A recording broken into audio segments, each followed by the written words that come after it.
Good evening, students. I hope you all are doing very well and you are studying very hard to achieve the goal of your life to become a CA as soon as possible. So today we are going to take our revision class in which we are going to cover topic of TDS, TCS, advanced tax, return filing procedure and deductions also. And after this session, day after tomorrow, we are going to take the total computation of total income and tax provision division class.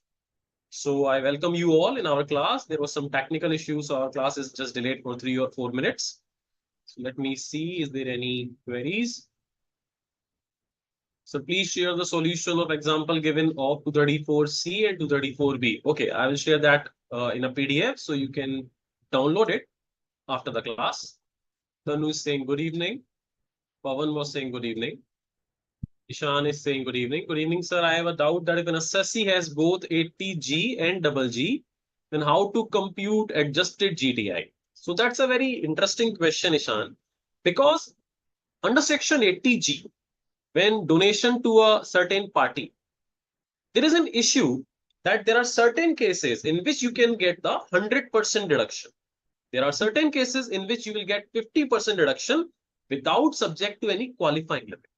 But there are two cases in which you have to claim deduction with certain qualifying limit, 100% qualifying limit and 50% qualifying limit. And for computing that qualifying limit, you have to find out adjusted gross total income, for which you have to deduct all other deduction except under section 80G. So it is possible to calculate deduction under section 80G in this scenario. But suppose in a question, if 80G and double G both is there, then when you go for deduction calculation under section 80 double G, it also says that you have to calculate adjusted GTI via deduction, via deducted all other deduction except 80 double G. So if in a single question, there could be a problem that suppose in a single question, if there is an assessee, suppose Mr. A, who is paying donation to a political party. And that is for those cases in which there are subject to qualifying limit. So for that qualifying limit, you have to calculate adjusted GTI. And it says GTI and reduce all other deduction except 80G. Another long-term cap gain, etc. But for deduction, it says you have to reduce all deduction except 80G. And suppose now in this question, assessee is also paying rent and eligible for 80 double G deduction. Now 80 double G also says that you have to calculate 25% of adjusted GTI. And for the purpose of 80 double G adjusted GTI, it says GTI reduce other income also and reduced all deductions except 80 double G. Now there is a problem. Suppose in a same question, if these two contributions are there, then what will happen?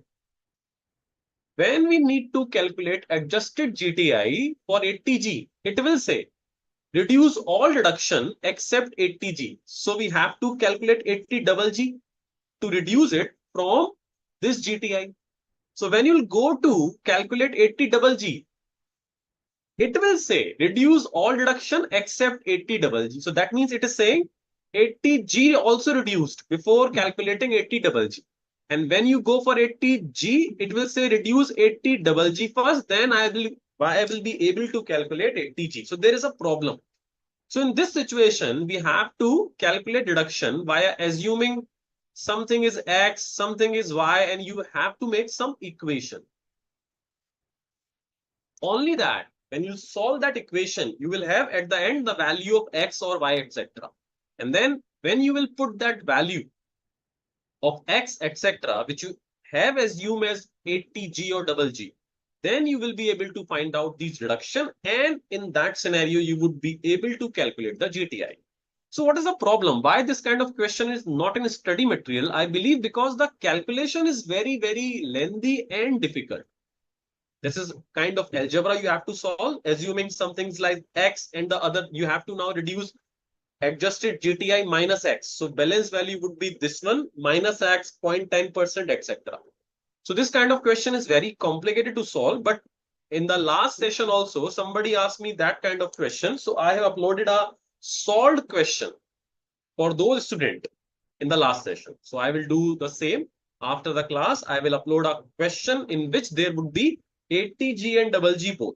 So you would be able to see the solution, that how you need to solve that kind of question. But in my opinion, that is not going to be asked in the examination, because the technical calculation, whatever there would be very difficult in the examination to solve. Okay, so I will share that kind of question. In the last class,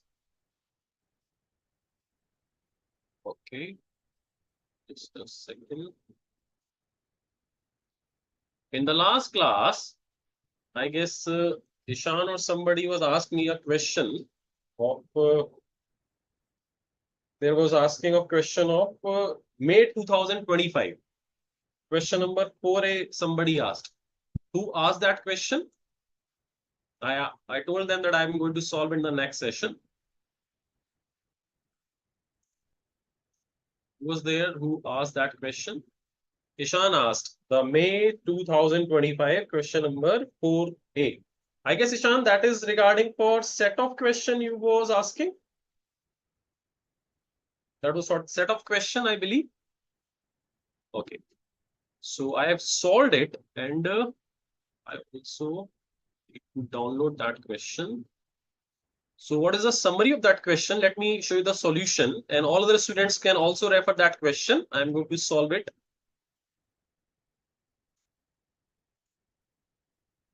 And it was, you are able to solve that question if you follow that chart of set of. So in that situation, you will be really easy to solve that kind of question. So this is a question of May 2025.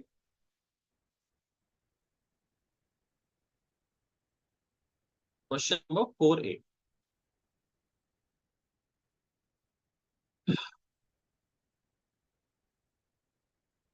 Nidhi saying good evening, Nidhi.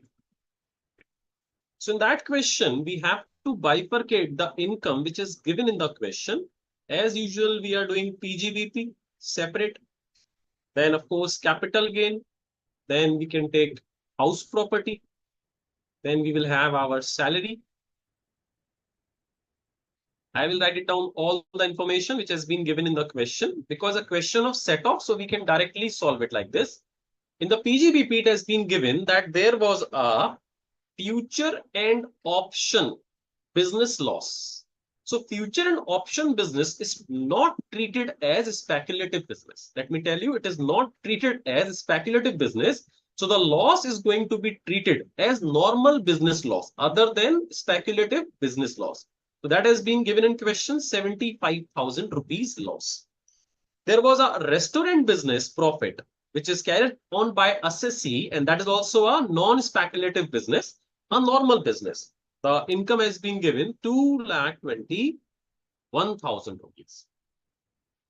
There is no other business income has been given except the profit from a partnership firm. In the question, there has been given profit from a partnership firm. So we all know the profit sharing of the partnership firm is going to be exempted. So these were the three information of business income which has been given in the question. Why business and not? Because when you go for future and option, there is not an underlying asset. There is no capital asset. There is no such capital asset you are investing. So future and option trading scenario, you have to go through on Google, etc. And you have to understand the scenario of this business. There is no technical physical asset with us. So that's why it's not a capital asset definition. So if you are dealing in future and option regularly basis, that is going to be your business income always. Is it clear? Then the capital gain part was, you were having short-term capital gain that was 82,000. There was a long-term capital gain under section 112A, which has been given in the question, 1,10,000 rupees profit. There is a long-term capital loss under section 112. that has been given 68,000. Can I set off this loss from section 112A profit? Yes or no? Kindly give me the answer. Then the house property loss has been given in the question 1,75,000. This is an optional tax regime as required by the question. And the salary income is 3,15,000 computed has been given in a question. In this question, his wife also receiving salary from an organization. His wife was also receiving a salary from a business, a partnership firm, in which Mr. Assessi was having 19% share only 19%. So you can see because there is no substantial interest, 20% or more should be there.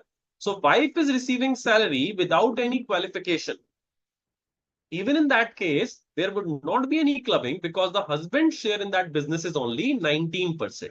So there is no substantial interest, so no clubbing is applicable. No income from other source was given in the question. Now we are having the information. We will go for, first of all, intra-head solution. In the case of intra-head, you will get over here 1,46,000 rupees income. Short-term cap gain will still remain 82,000. We can reduce this loss from 112A. So that 112A would remain 42,000. There is house property loss, which we can set off against the income from salary. So the net salary income would remain after this 1,40,000. There was a brought forward speculative business loss has been given in question. That was 26,000. So there is no speculative business income. So this is going to be carry forward, students. Okay. And there was short-term capital loss brought forward 52,000. This loss we can set off after doing inter and intra-head. We have done intra-head in this, and inter-head we have adjusted in house property and salary. Now after that, we can brought forward short-term capital loss can be adjusted out of this income. So the remaining short-term is 30,000 and the balance income is 146, 42,000 and my salary. So that would be 3,58,000 rupees. There is a 80C deduction for principal payment, I guess, of provident fund, I guess. That was 1,20,000 eligibility. And 80D deduction is 25,000 in that case. So total income would be 2,13,000 and a carry forward loss of speculative business was there. I believe it's clear now, Mr. Ishan.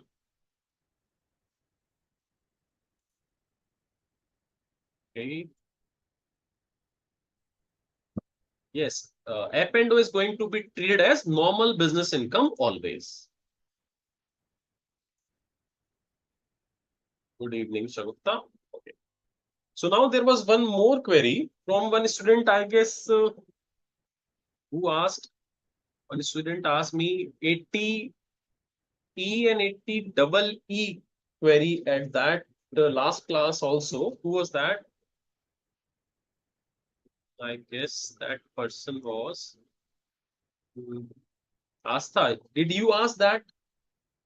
A question you asked, I guess, in the last session regarding the income from house property, in which you asked, sir, if there is interest is allowed in case of let out property, rented property, and there is no limit, then why can't we claim that deduction against income from house property? And why do we need to carry that interest for section 80EE and 80AA? I guess you asked, na? Okay. So at that point of time, I guess I was not able to explain in detail. Let me tell you, if there's any confusion left, let me tell you one thing. So section 80EE and 80AA is having one difference. 80EE is only available in case of self-occupied property. You can go through a deduction part under section 80EE. In the study material also, let me refer you the page number and you will see it has been specifically written over there that you can claim deduction section 80EE only for self-occupied property.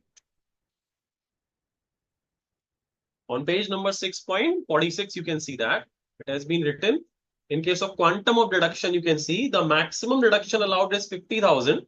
The deduction is of up to 50,000 under section 80EE is over and above the deduction up to rupees 2 lakh for interest paid in respect of loan for acquisition of a self-occupied property. So in case of section 80EE, which is only for self-occupied property. So in case of self-occupied property, maximum interest we can claim 2 lakh rupees. So suppose the interest is 3,46,000 rupees, eligible interest. So out of this 346, we can claim 2 lakh under section under income from house property. And 80EE maximum deduction, we can claim 50,000 out of this 1,46,000 under 80EE section. So that rented case would not be applicable in section 80EE. Now 80EE is for both, whether it's self-occupied or rented. Now your problem was for rented property. Suppose in the same example, suppose the interest is 4,46,000. Now in case of rental, we can deduct the full interest. So you are eligible to deduct full 4,46,000 rupees over here. Clear? So balance 3,46,000. But if you are eligible to claim section 80EE deduction, if you are fulfilling all the condition, out of this 346, you can only carry forward or set off maximum 2 lakh rupees. So remaining 146 would be useless. So it's better what to do. We can claim section 46, 1,46,000 under section 80EE. So you can go through, because this explanation has been given in the study material also very clearly with the help of a diagram, very clearly on page number 6.48 and page number 6.49. 49 is your problem. What was your problem? The solution is in page number 6.49 in a diagram way. It has been given over there. So you can refer it. So in case of rented property, if the suppose interest portion is creating a loss which is more than 2 lakh, so it is suggestible that exceeding 2 lakh rupees loss interest you should carry to the section 80EE, and the balance you can claim under section under income from house property. So I guess it is clear now. There was one more query from, I guess, Ishan on RTP MCQ 5 part 5. So that we will take in the next session. Shagufta wants to ask something. Yes, Shagufta. Can we unmute Shagufta? She wants to ask something.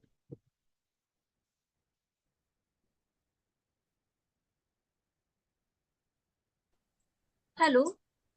Hello. Good evening, sir. Hello. बोलो शगुफ्ता. Oh, sorry, sir. मेरा doubt भी ना 80C और 80 मतलब 80 ना EE और 80EE से related है. उसपे जो क्वेश्चंस दिया हुआ है ना, इलिस्ट्रेशन नंबर 13. इलिस्ट्रेशन नंबर 30 किसका? हाउस प्रॉपर्टी का? नहीं, डिडक्शन चैप्टर का. डिडक्शन चैप्टर का इलिस्ट्रेशन नंबर, पेज नंबर बताओ. पेज नंबर 6.51 51 सॉरी 6.51 बताइए. Yes sir. इसका जो सॉल्यूशन दिया हुआ है ना सर, मुझे ये यहाँ पर समझ नहीं आ रहा कि इसमें हाउस प्रॉपर्टी का सॉल्यूशन क्यों दिया हुआ है. उसके बाद फिर दिया हुआ है डिडक्शन चैप्टर का 80EE का. एक काम करेंगे ना, मैं इसका सिंपल सॉल्यूशन हॉरिजॉन्टल फॉर्म में केस वाइज बनाकर अपलोड करूंगा और नेक्स्ट क्लास में आपके साथ डिस्कस भी करूंगा. अभी अगर इसे सॉल्व करूंगा तो काफी टाइम लग जाएगा. तो इसको नेक्स्ट क्लास में मुझे रिमाइंड करा देना. क्लास के स्टार्टिंग में मैं इसका एक सेपरेट सॉल्यूशन हॉरिजॉन्टल फॉर्म में, जिससे आपको सारे केसेस सेपरेट समझ आए ना, वैसे डिस्कस कर लेंगे. जैसे ईशान की क्वेरी हमने लास्ट सेशन की आज डिस्कस करी है, वैसे करेंगे तो हमारा टाइम सेव हो जाएगा. मुझे बस रिमाइंड करा देना. ओके जी सर, थैंक यू सर. आपके पास आपका 6.51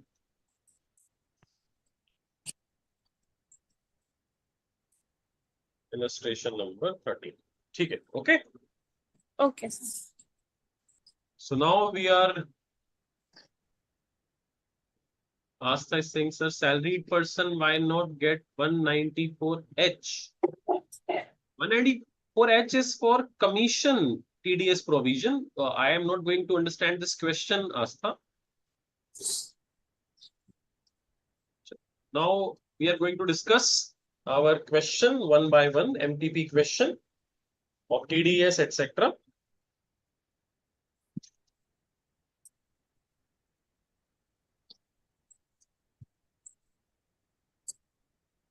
This is MTP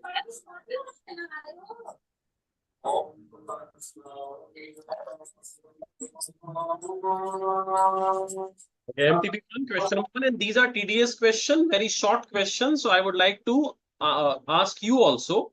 So you will give me the correct answer. Illustration number 9, third point. Of which chapter, Astha, you are asking? Kindly refer me the page number also, so I would be able to understand which illustration, which chapter, which part. Okay. So this is question number 1 of MTP series 2-1. So this is our series 1 2B question. Read it very carefully. The question is examine and explain the TDS. So Astha has asked that question. TDS 7.44. I have noted it, Astha. We will discuss it, of course. Illustration 9, point number 3. We will discuss it. Okay. First of all, let me solve some questions so we would be able to cover the topics for which we are having this class. We need to cover our MTP 1-2 series, RTP question, and case scenario first. So the TDS implication in the following cases, along with the reason thereof. They are very simple question, and I believe that you all are able to solve these questions. Assuming that the deductees are resident and having a pen, which they have duly furnished to the respective deductors. Question 1. Akash Private Limited pays the following amount to Mr. Santosh during previous year 2024-25.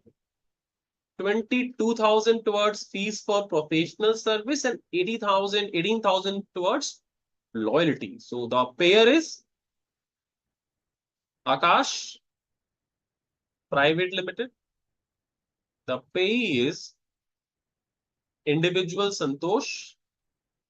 Question also said that he is a resident and already submit the pen to the deductor. Now, payer made two payments to Mr. Akash. First is for professional fees 22,000 and second is royalty payment 18,000. So in the both case, you need to tell me whether TDS is required to be deducted or not with the reason. So give me your answer in short, students.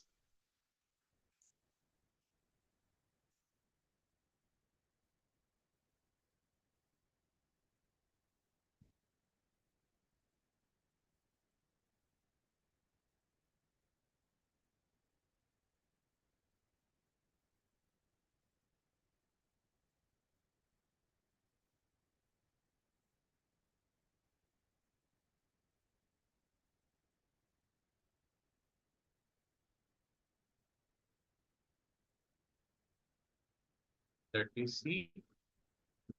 Okay, so answers are there. TDS not deducted because separate limit of rupees 30,000 each transaction. Who is saying this? Jayinder Pokle. Next is Tanu is saying limit is 30,000, so not liable to deduct TDS in any case. Well done. Ishan is saying no TDS as each income is less than 30,000. Farhan is saying no TDS as the limit is 30,000 separate. Very well done. Pawan is also giving the correct answer. Same answer. Almas is saying no TDS as limit is 30,000. Well done. Pooja is also giving the correct answer. So well done. There is actually no TDS requirement because, of course, the separate limit is 30,000 in case of TDS, in case of professional fees and royalty. So because this limit has not been exceeded, so there would not be any TDS. You have to explain that provision in the exam. Okay. The reason for both is less than 30,000. Now, second is very interesting. Payment of 1,75,000 made to Mr. Ankit. Wow, very good. For purchase of bag according to specification of Messrs Packaging Limited. So payment has been made to Mr. Ankit. However, no material was purchased for such bag by Messrs Packaging Limited or its associate to Mr. Ankit. So again, Mr. Ankit is here. Sure. So now you have to tell me the payee is Packaging Limited. And the payee is, it is a payer. Payer is the company and the payee is Mr. Ankit. The payment is for rupees 1,75,000 rupees and for bag manufacturing on job work as an specification. So this falls under work contract or not.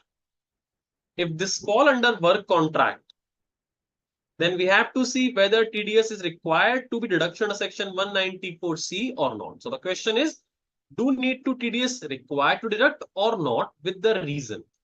So the amount limit has been exceeding the specific limit which has been given in section 194C. But is TDS applicable or not? This is the major question.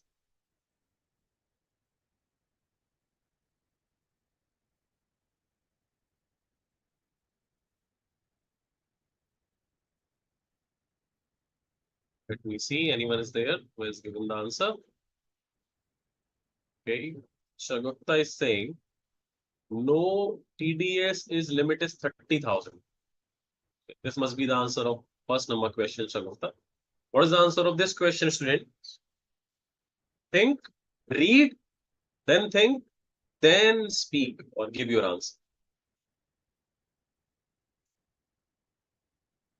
Mohammed Farhan is saying not a work contract because material is not purchased. Okay.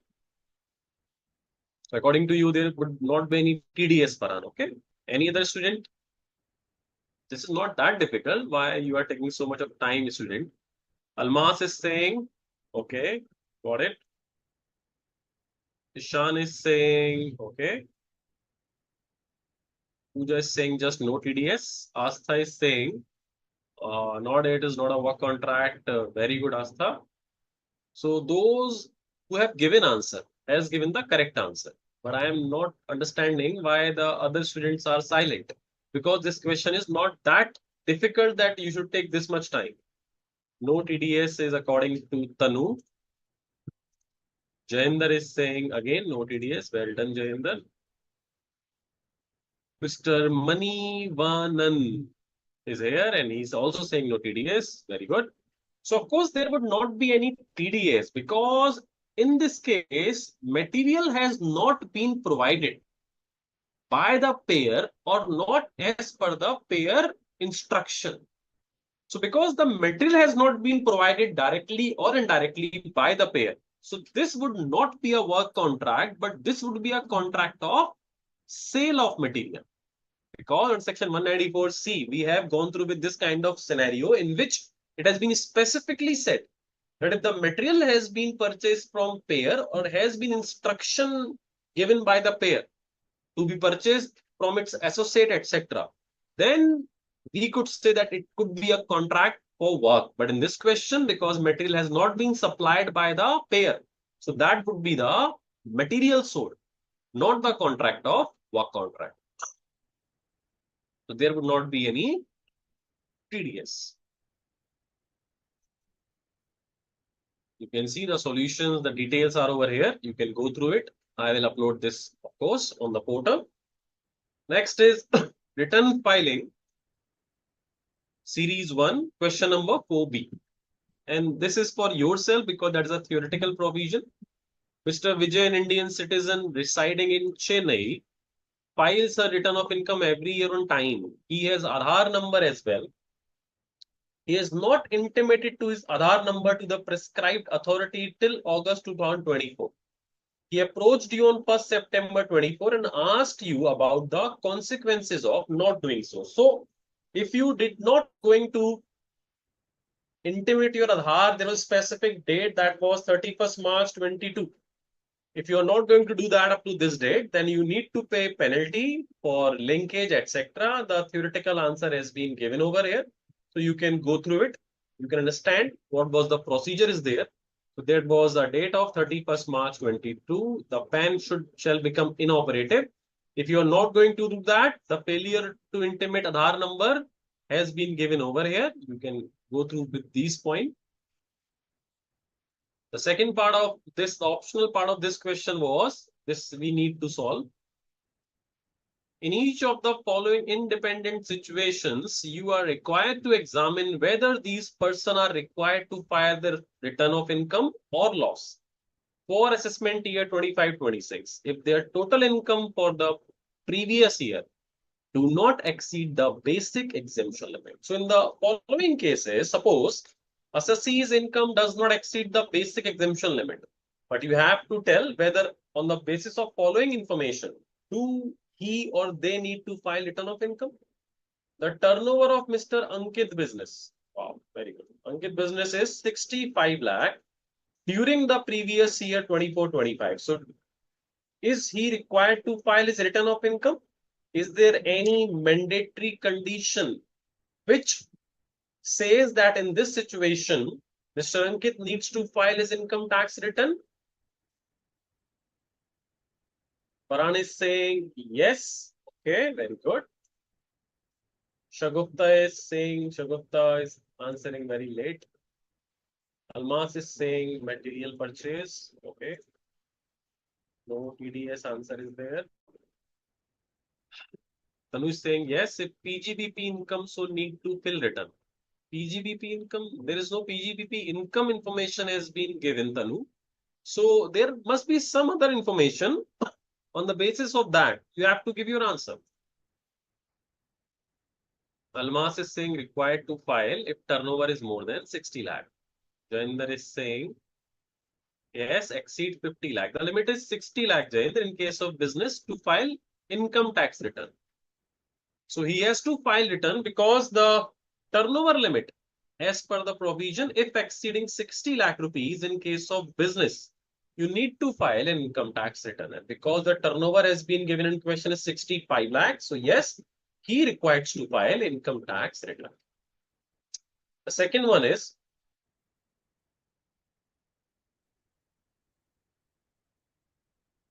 Mr. Suyash has incurred a total expenditure of 90,000 towards consumption of electricity in the previous year 24-25. So do he required to file his income tax return or not?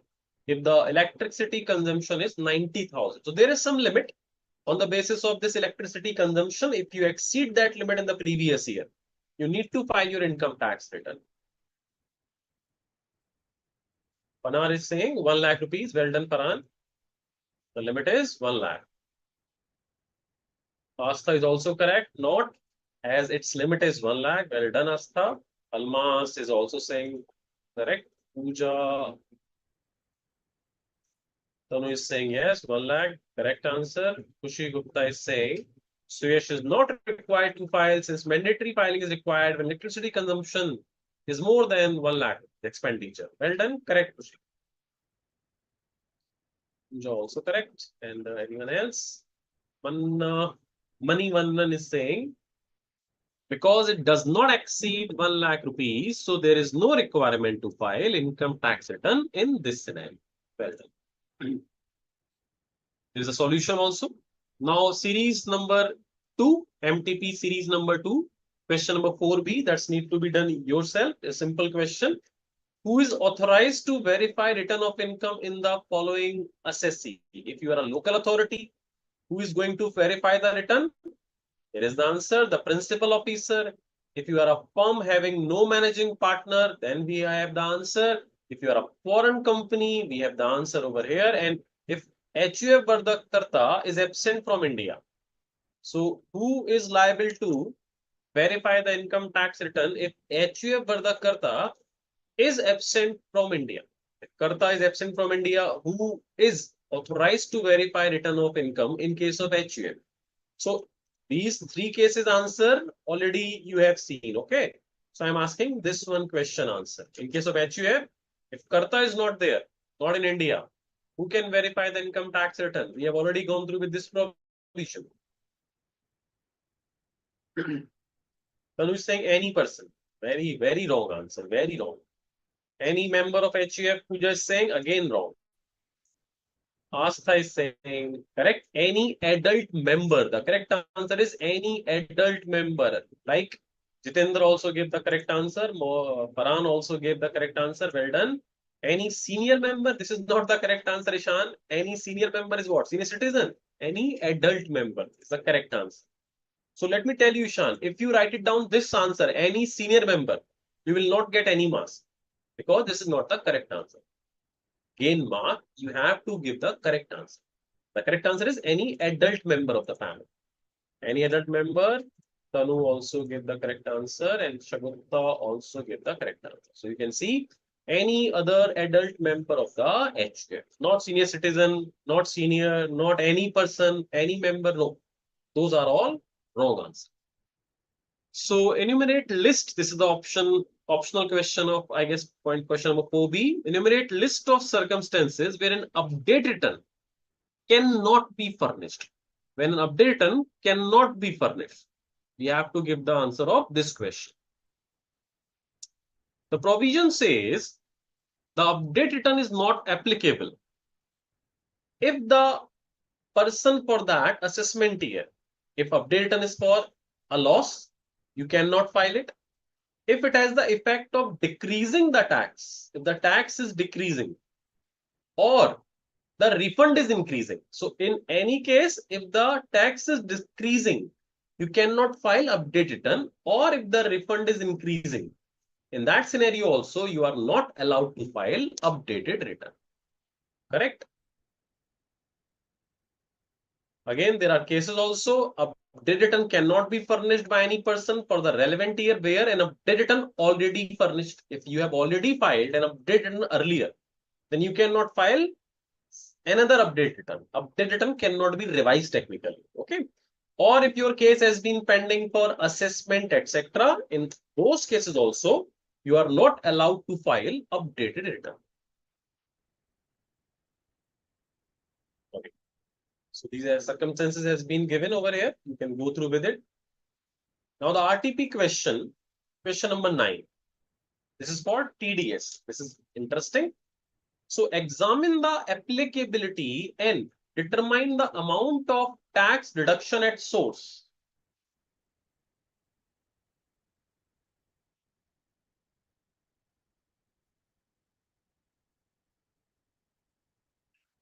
So the applicability and determine the tax deduction at source as per Income Tax Act 1961 in the following situation. Situation number 1, it says, Nexus Technical Tech Private Limited, a company engaged in the business of manufacturing electric goods, reported a turnover of 12 crore during the financial year 23-24.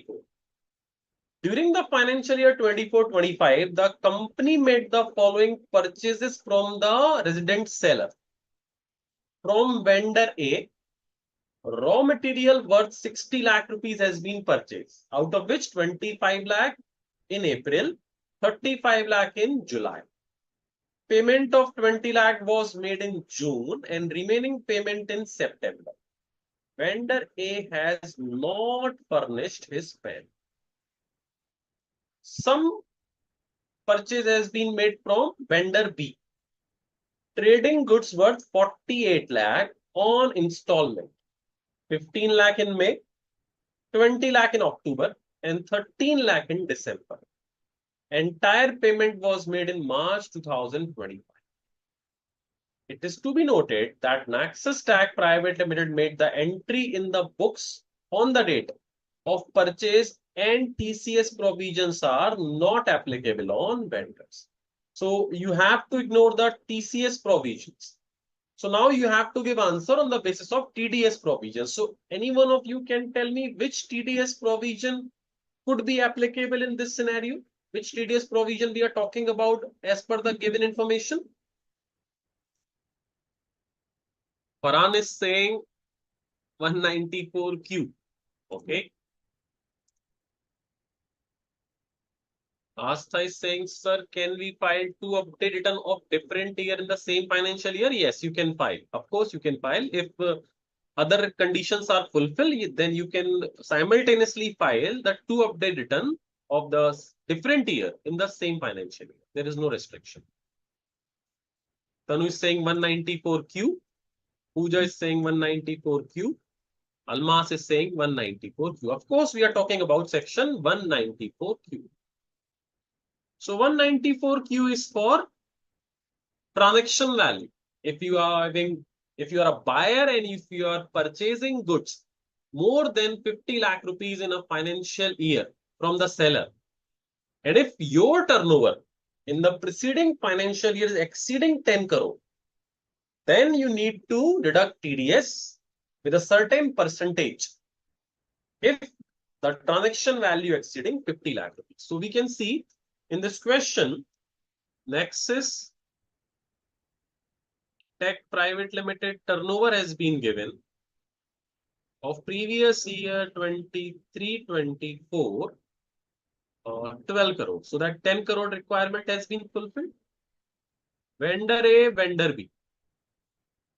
From vendor A, he purchased 60 lakh rupees turnover, and from vendor B, the 48 lakh rupees purchase was there. So in case of vendor B, no TDS apply. Why? Because it's less than 50 lakh. Now, in case of vendor A, TDS provisions are applicable because all the condition has been fulfilled. And the amount exceeding 50 lakh, you have to deduct TDS on amount exceeding 50 lakh. So TDS required to be deducted in this case because at what rate we need to deduct the TDS? At the rate 5% on 10 lakh. Why 5%? Because PAN number has not been submitted. So if PAN is not submitted, then in other case, the rate of TDS is 20%. But in this case, section 194Q, the maximum rate could be applicable. That would be 5%. So on vendor rate, 194Q is applicable. PAN is not furnished, correct? Tanu is correct. So 5% TDS rate. Shagupta, correct. Money Vankan is vendor rupees 60 lakh. TDS will be applicable on 48 lakh, not applicable. Very well done. Nidhi is saying 194Q. So we have to deduct TDS on vendor A transaction on 10 lakh rupees at the rate 5%. I hope it's clear. Moving on to second question. In January 2025, Mr. Sumit engaged in business having turnover of 1.2 crore. During the previous year 23-24, enters into an annual maintenance contract, that is AMC contract, okay, with ABC Limited, a resident company, for 5,40,000.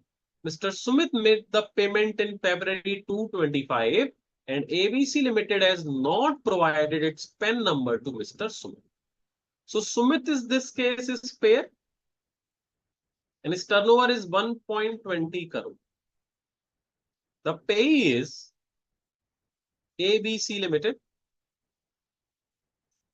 and the payment is 5,40,000. GST would be upon this amount. So we all know that GST would not be included for the purpose of TDS provision. Now, can you tell me which TDS section is going to be applicable in this case? Which TDS section we are talking about? What this question?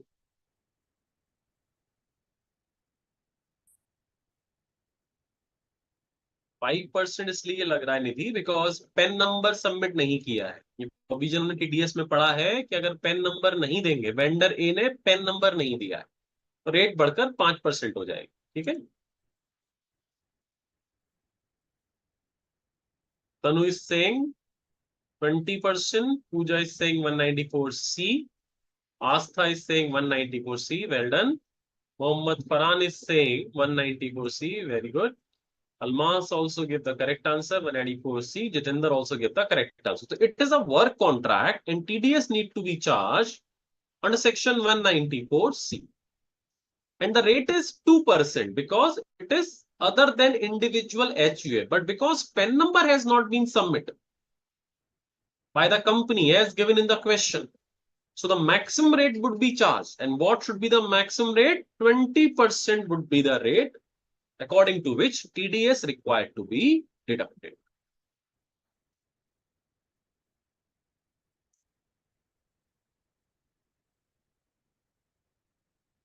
Very good. Very well done, student. You all gave the correct answer. The detailed answer would be in the RTP. I am going to upload the answer sheet and these questions later. Okay. So now we are going to discuss other questions, the case scenarios.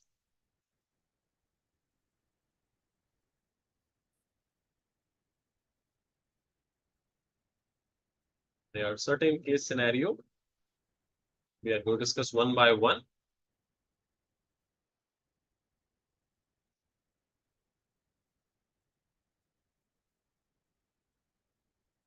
Case scenario sheet, first of all, question from case number 13. And for that, we need to understand this question. Mr. Narendra Sharma, age 54 year, an Indian citizen carrying on retail business in Dubai. He frequently visit India, so these information is for residential purpose. We have already solved this part in, I guess, first revision class.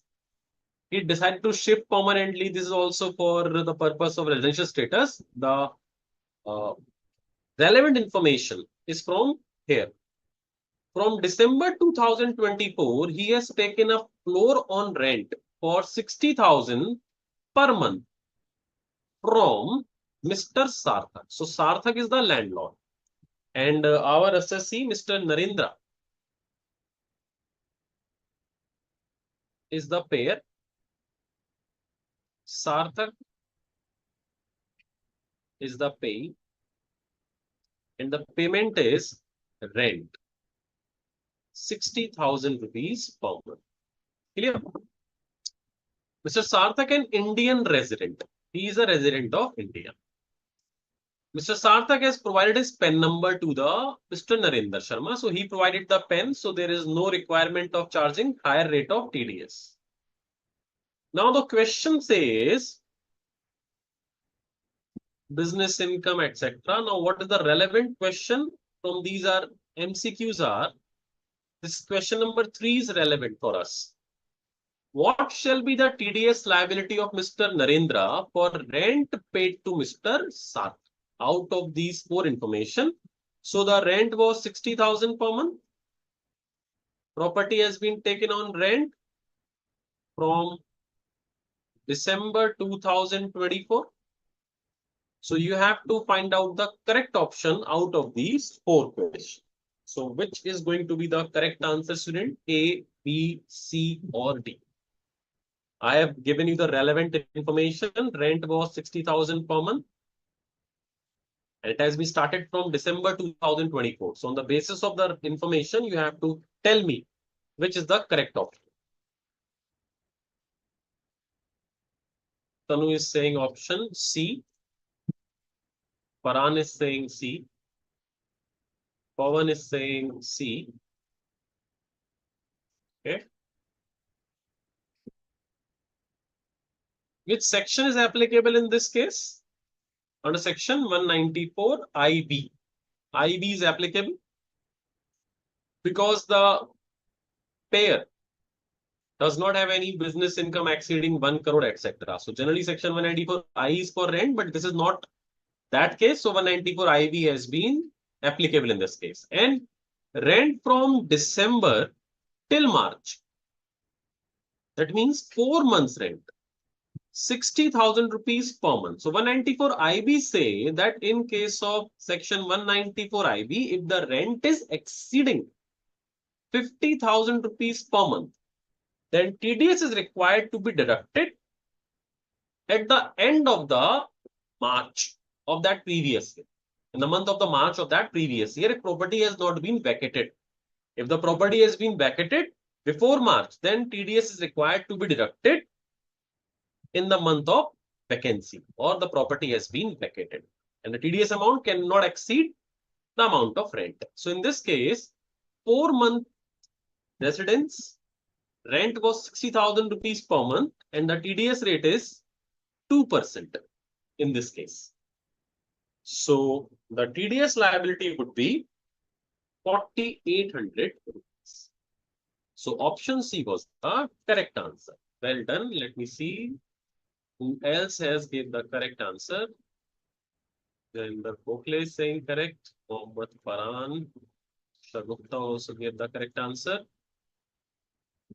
Tanu also gave the correct answer. Mani Banan also gave the correct answer. Nidhi also gave the correct answer. Very well done. Who's left? Santosh also gave the correct answer. Very good, Santosh. Fine. So now moving on. Next case scenario. Case scenario number 16 is relevant for us now. Return filing and advance tax. And from this, the question is regarding, is Hetal's father required to furnish his return of income in India for assessment year 25-26? So now we have to find out in the question what is the information regarding Hetal's father. So you can see this is the information regarding Hetal's father case. Miss Hetal's father, age 58 years, had capital gain of 5 crore from sale of house property. So his capital gain is 5 crore. He reinvested the property from sale in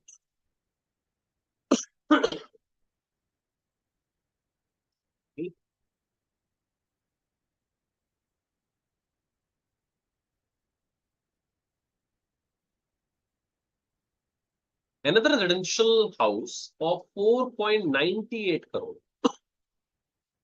So exemption section 54 we can say would be 4 crore 98 lakh. So technically capital gain taxable is 2 lakh.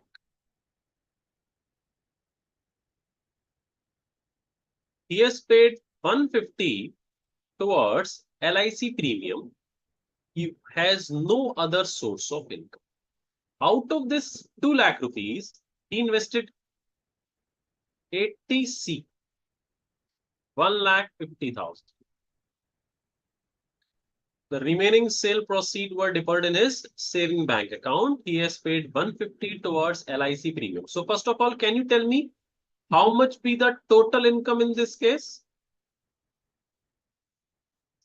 According to the information given, what would be the total income in this case? I am just asking what is the total income in this case. Okay. The regime do we had gave the regime? Okay. Let me see. Tanu is saying 50,000. Pooja is saying 2 lakh. Farhan is saying 50,000. I'm just asking what should be the total income in this case. Pooja is saying no 80C. Almas is saying 2 lakh. Pawan is saying 50,000. I want more answers straight. You might be thinking it's a simple question, but there is something very tricky in this question. Nidhi is saying 2 lakh. More.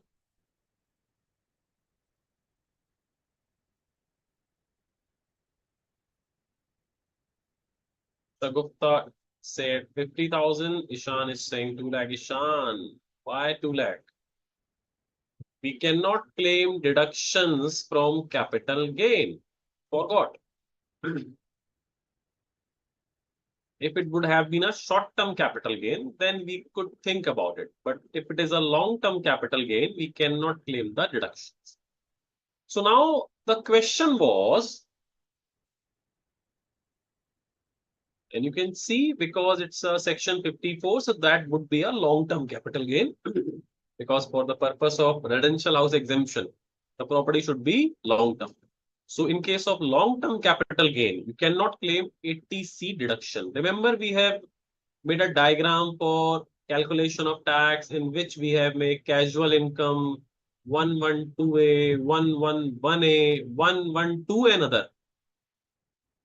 So this 112 and deduction of 80C can only be claimed from other income part. So that's why we cannot claim deduction in this case. Now, because his income is only 2 lakh rupees. So do he need to file income tax return? Somesh, again, understood? It's not. The cap gain would remain 2 lakh rupees. Well done, Somesh. Okay. So now the question arises whether he is required to file his income tax return. So what is the correct answer out of these 4 options? Do he need to file income tax return or not?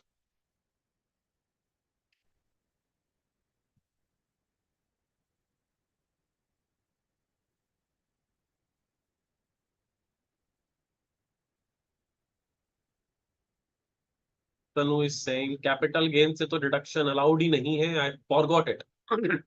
That's why this class is here. Because you will find out your silly mistakes. And suppose if this mistake you have done in the examination, what will happen? It will cost you a lot. That's why, because whenever you do a mistake and you realize it's a mistake, so that's a kind of a gift for you for your examination. Now, in the examination, you will not do this mistake at least. So this kind of weakness you have overcome in today's class. Okay. Even if his income is less than rupees 3 lakh, but still, the provision says if you have claimed any deduction under section 80C or you have claimed exemption under section 54, etc., then for the purpose of calculating GTI, we will add it back. So technically, his income would be 5 crore rupees. So due to this condition, he has to file his income tax return. So the correct answer would be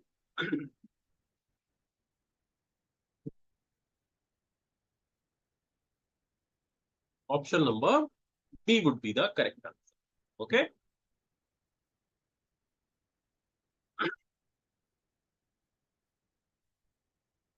Is Miss Ethel's grandfather required to pay advance tax during the previous year 24-25? He has shifted out of the default tax regime. What is the correct answer? His grandfather. That was the information regarding his father. Now, for the purpose of grandfather, the information is given over here. Miss Ethel grandfather is aged 81 years. He's a super senior citizen. Interest income is 6 lakh. He has no other income for the previous year 24-25. He has to fly to USA for his treatment, etc., etc. So we have gone through with the provision of advance tax that if you are a senior citizen and if you do not have any income from business, then advance tax provision is not applicable. So due to that, what would be the correct answer in case of point number 4? The correct answer would be C. He is not required to pay advance tax. He is a senior citizen not having income under PGB. That was a simple question. Moving on to other case scenario. There are answers, of course, over here. TDS setup and losses. So we have to solve the TDS point from this question. And the question says,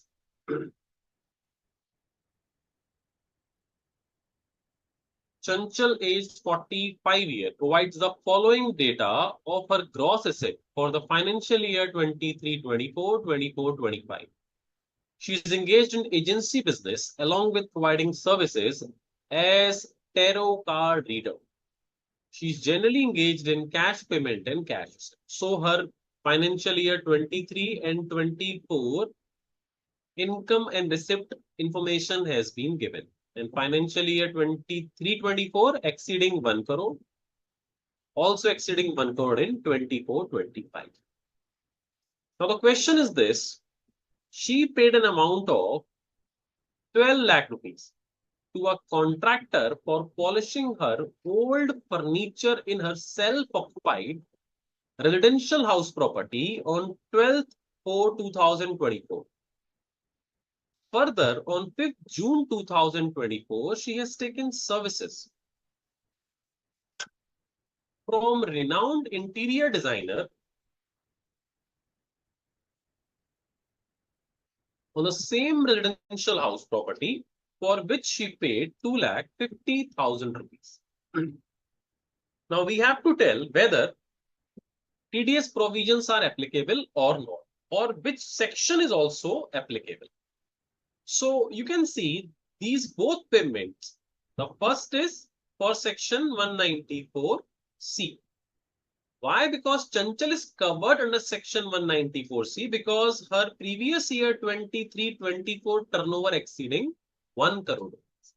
So section 194C is applicable. Under section 194C, the payment is exceeding the required amount of 30,000, etc. It's more than that, 12 lakh rupees. So do we need to charge TDS or not?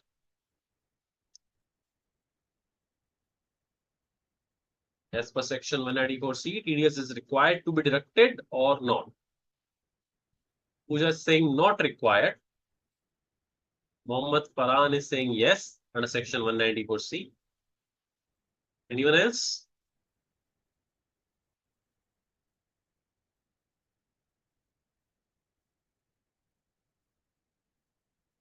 There was an exemption under section 194C. Mohammed Farhan is saying no as personal. Correct. Asta is saying correct, not as it for personal purpose. Correct. So under section 194C, there is a provision which says if the payment has been made by individual HUF for personal purpose, then TDS would not be applicable. So again, that is for personal purpose. No TDS required to be deducted. Now the second payment which has been made to an interior designer under section 194J for professional fees of rupees 2,50,000. So the limit under section 194G is 30,000. So whether TDS is required to be deducted in this case also or not. Because he paid for residential purpose, that is personal purpose.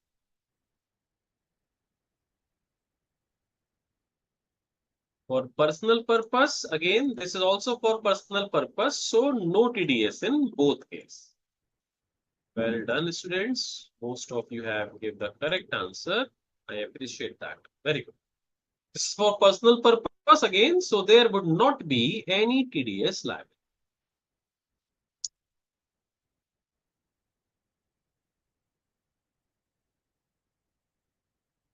Gupta also gave the correct answer. Very good. Moving on to next question. That was the option. So with respect to payment made to contractor, interior designer, you can see the correct option is losses we have already discussed in the last class. Now there is case scenario number 19 is there. And this question says, Mr. X wanted to file his return of income for the previous year 24-25. Let me show you the question so we would understand what kind of information we need in the question. Mr. X had given the house property at Mumbai on rent to Mr. Y, a salaried employee. So X has given the property to Y. So Y is the payer and X is the owner. Is there any requirement to deduct tax at source on such rent by Mr. Y? If yes, what would be the amount of TDS to be deducted? That is the question. Now, according to it, we will see what is the information is there. Mr. X owned a house property in Mumbai and the same was rented out for 70,000 rupees per month. He claims that this was the only income which he earned during the previous year 44-45. However, when you had sought for his bank statement, you observed the following information additionally that we will see later.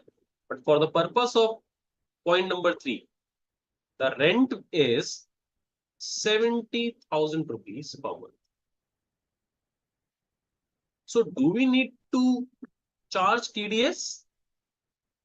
If yes, then which section and what amount of TDS need to be deducted? These are the questions which we need to answer. So what would be the correct answer in this case?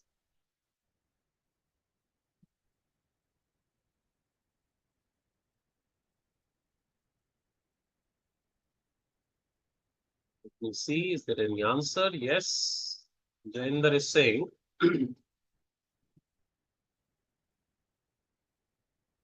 yes, Jainder, 194M was also not applicable because that's the limit of 50 lakh, which is also not applicable in the last question. Pavan has given option number B. Okay, Pavan. Anyone else?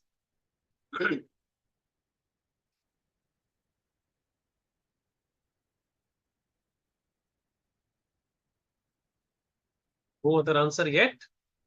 Why?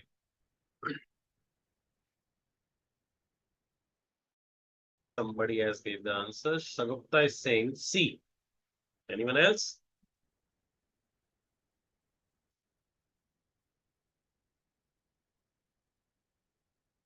Okay. Answer. Sumesh is saying B. Nidhi is saying A. Very good. D रह गया बच्चों. D भी दे दो कोई. A, B, C तो सबने बोल दिया. D. Anyone is there with D? Almas is saying C. Mohammad Paran is saying B. Sunil was also saying B. Why it is B? Section 194 IB is applicable. What is the confusion, student? 194 IB is applicable. Okay. And IB says 70,000 per month. And the rate would be 2%. So 70,000 into 12 into 2%, 16,800 would be the correct answer. The correct answer is option number C, student. Okay. Moving ahead. Two more case scenario. After that, we will take a break. Case scenario number 21. Now the question is saying, what is the requirement of question? How much deduction is available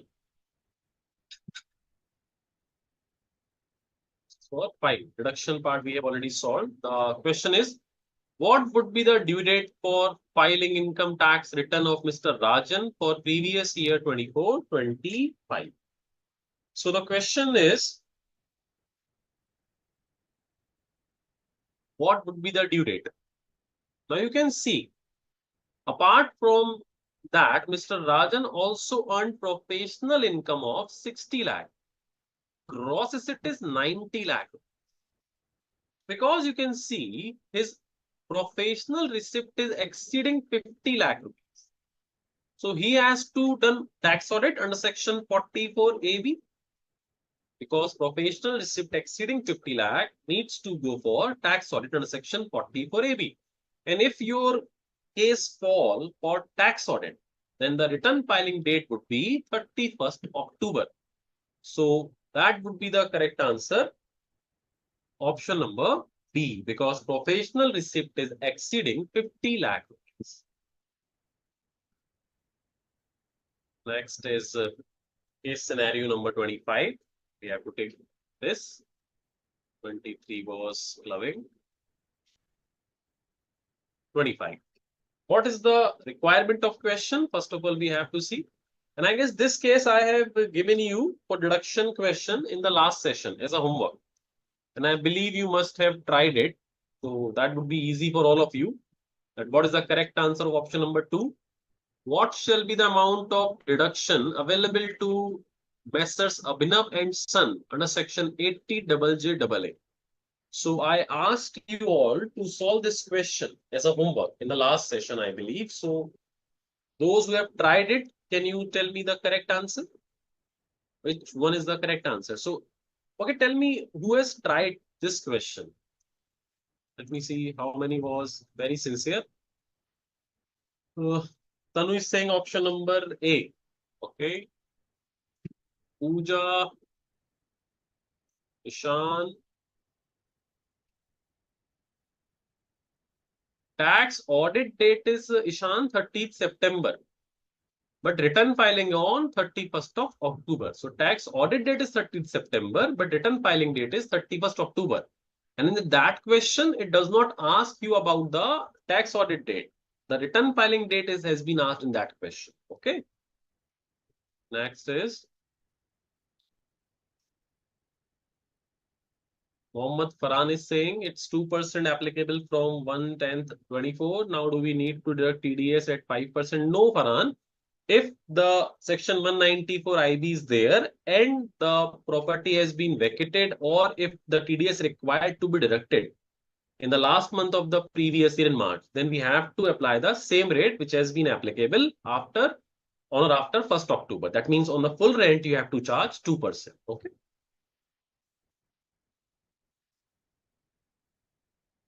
I am asking for 194 IB1. I just explained it to Farhan also. If the date of property vacated after 30th September or the property has not been vacated, we do not going to bifurcate the TDS as up to September 2%, 5%, or after that 2%. You have to take the same rate for the full TDS. Okay. So that's why we have taken the 2% rate on the full value of rent in that case. Is it clear now, Ishan and Farhan? Nidhi also give the answer A. Pawan is saying A. Shagufta also gave the correct answer A. Mohammad Farhan is saying yes, sir. Ishan is saying yes, sir. Okay. So the correct answer is, of course, option number A. Those who did not try, let me tell you, the eligible employee, we need to find it out. And that was 20 employees with the 21,000 salary. 12 month, that would be 5040000. 30% of additional wages. That would come 1512000. In the last previous year, on 1st July 23rd, you have appointed 22500 salary, 35 employee for 9 months. So that would be 7087500. 30% will take be 3638250. I believe you must have all gone through with this question. So Jainder asking only property vacated before 30th September. Yes, correct. If the property is vacated up to 30th September 2024, then 5% provision would be applicable. If it has been vacated on or after 30th September, then on the full rent, 2% provision is going to be applicable. Okay.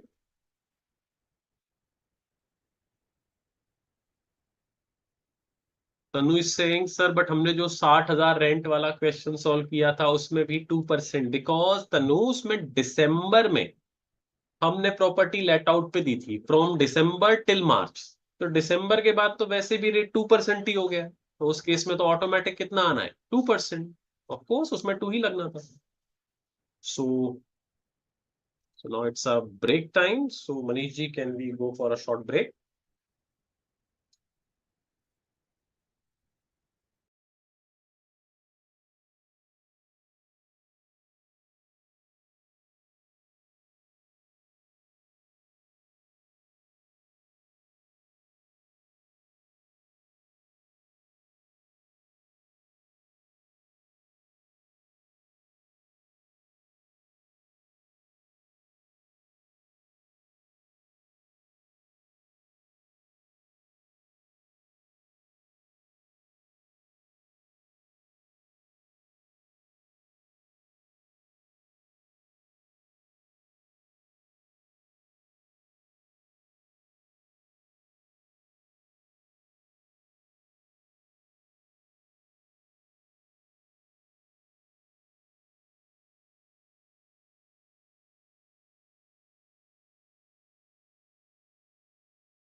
Welcome back, everyone.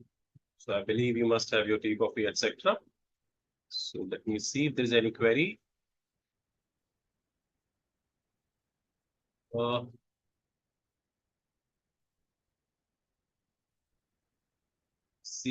is a declaration in case of Form 15G. We have to consider income before and after getting paying the respective section like 182A, etc. But in case of SEBOI, so declaration in case of 15G, we have to consider same query repeating.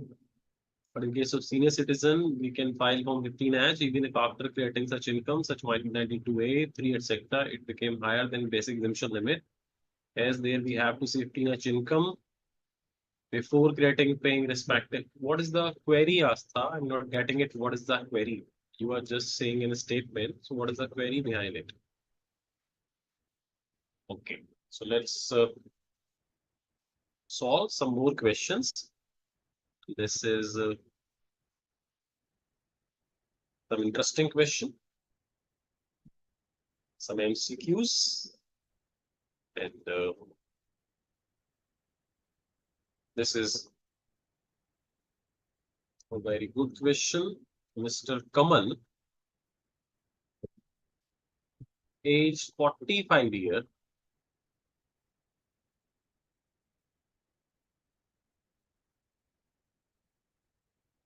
age 45 years, commence operation of the business of a new 3-star hotel in Delhi on 1st April 2024. He incurred capital expenditure of 50 lakh on land in March 2024 exclusively for the above business. So in the previous year, 23-24, in March, he have incurred 50 lakh rupees expenditure on land. Further, during previous year 24-25,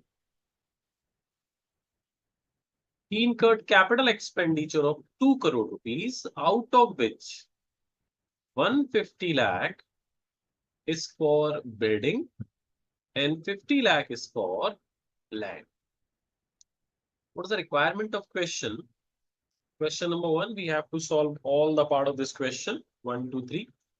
Assuming that Mr. Kamal has fulfilled all the conditions specified for a claim of deduction under section 35 AD and has not claimed any deduction in chapter 6A. Under the heading C, deduction in respect of certain income, what would be the quantum of deduction under section 35 AD, which is eligible to claim as deduction for assessment year 25-26? You can see because section 35 AD is here, so he's opted out of the default tax regime. If he was in default tax regime, then section 35 AD is not applicable. So for section 35 AD, which is for specific businesses, in which you can capitalize all the expenditure and you can claim deduction of section 35 AD.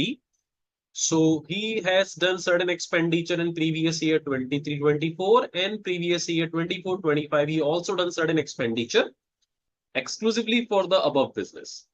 The payment in respect of the above expenditure were made by account pay check, of course. The profit of the business in running this hotel before claiming deduction section 35 AD is rupees 85 lakh rupees. So the first question is section 35 AD deduction. How much amount section 35 AD deduction we can claim in this question number 1? What is the correct option? So previous year 23-24, 50 lakh on land, 24-25, 200 lakh rupees expenditure, out of which 50 lakh for land and 150 lakh for building. So what is the correct option out of these options in front of you?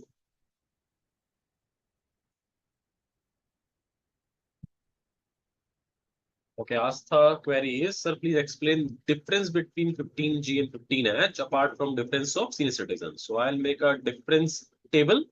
So after that, that would be really easy for you to understand. I am taking a picture of your query. Do not worry, we will discuss it. Tanu is saying 150, that means option number D. Jayendra is saying option number D. Pooja is saying option number D. Nidhi is saying 250 lakh. Very good, Nidhi. Ishan is saying 150. Uh, Mani Vanan is lakh. Well done. Shagupta is saying D. Astha is saying D. Mohammad Farhan is saying 150 lakh. That means D. So the correct option is option D because land expenditure is not eligible for claiming section 35 AD deduction. So land is not eligible. Two more expenditures not eligible. Can you tell me the name of two more expenditure which is not eligible under section 35 AD? Who will tell me the name of those expenditure? Two more expenditures are there.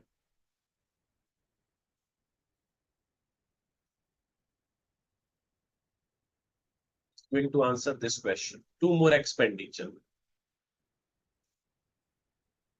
Farhan has given one answer. I need two expenditure. One more, Farhan. Jayender is saying depreciation. No, that is not correct. Anyone else? Farhan has given the one answer. I need one more. So I need both two expenditure. Those are not eligible as land for claiming section 35 AD. Farhan has given the other also. Well done. Very well done. Anyone else? Tanu, on which 10 double is allowed? No, Tanu. That's wrong answer. Shagufta is saying family planning. No, Shagufta, that is not the answer. One is goodwill and the other is financial instrument. So these three expenditures are not allowed under section 35(8). Moving on to the next question. What would be the income chargeable under the head PGBP of the business or profession for this assessment year? Now you will see the profit of the business has been given. This total has been given 85 lakh rupees. Okay. Before claiming section 35 AD deduction.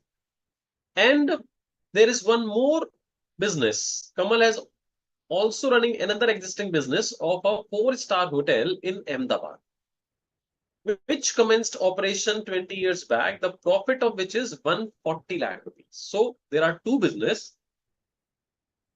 One is earning 85 lakh rupees. Other business earning is 140 lakh rupees. So the total income of both business in aggregate would be 225 lakh. Now 35 AD deduction, what we have claimed was 150 lakh. So the correct answer would be option number A. Now the third question is very interesting. And I would like to that you all will read this question very carefully and give the correct answer. Would Mr. Kamal be eligible for deduction under section 80 double J in the assessment year 25-26? If so, what is the quantum of deduction? We have four options, A, B, C, and D. And this is the information regarding the 80 double J double A deduction. We have employees number, 40, 80, 50, 4, and 5. So let me make it easy for you. The correct answer of 80 double J double A in this question is, this option is option number A is the correct answer. He is not eligible for deduction under section 80 double J double A. Can you tell me why he is not eligible for deduction under section 80 double J double A? This is the detail of almost full question in front of you now. So can you tell me what is the reason that he is not eligible for deduction under section 80 double J double A?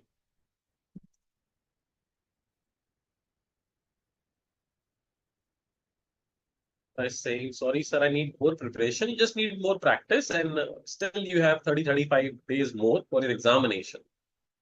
So you can do it, not an issue. Because he has already claimed deduction under section 35. But 35 is AD is for expenditure on capital expenditure, and 80 double J double is for new employees. So there is no correlation between these deductions. So that is not the correct reason. I just wanted the reason for that. Because the business is in a section 35 AD and deduction claim. So how does it matter? 35 AD says that the capital expenditure deduction you cannot claim again. But this is a separate thing. Section 80 double J double A does not have any correlation with section 35 AD deduction. So that is not again the correct answer, Ishan. Yes, Mani Vanan has given the correct answer. Well done. Very well done, Mani Vanan. I appreciate your answer. High five from Wi-Fi. Let me see any other has given the correct answer. Employee participated in RPF? No, not that reason, Jain. Because it is okay. Tanu has also gave the correct answer. Brilliant, excellent. Because books required to be audited. Mohammad Farhan is saying, but definitely books required to be audited. You can see more than 1 crore requirement of audit is there, and you can see the profit is exceeding 1 crore only. So definitely the turnover is more than 1 crore. That is not the correct answer, Farhan. They all are participating in recognized provident fund? No, not that. Default tax regime? No, it is not default tax regime. We have already mentioned this is out of default tax regime. In the question has been written. If it would have been under default tax regime, and let me tell you, 80 double J double A deduction under both regime is allowed. 35 AD is only for opting out of default tax regime, but 80 double J double A is applicable in both regime. Under default tax regime as well as optional tax regime. So the correct reason is 80 double J double A is applicable on manufacturing industry. This is not applicable for service industry, and it is a service industry. There is no production, no manufacturing. That's why it is not applicable. Okay. So the correct answer is option number A. Not eligible to claim deduction on a section 80 double J double A. I hope it's clear. Okay, moving on further.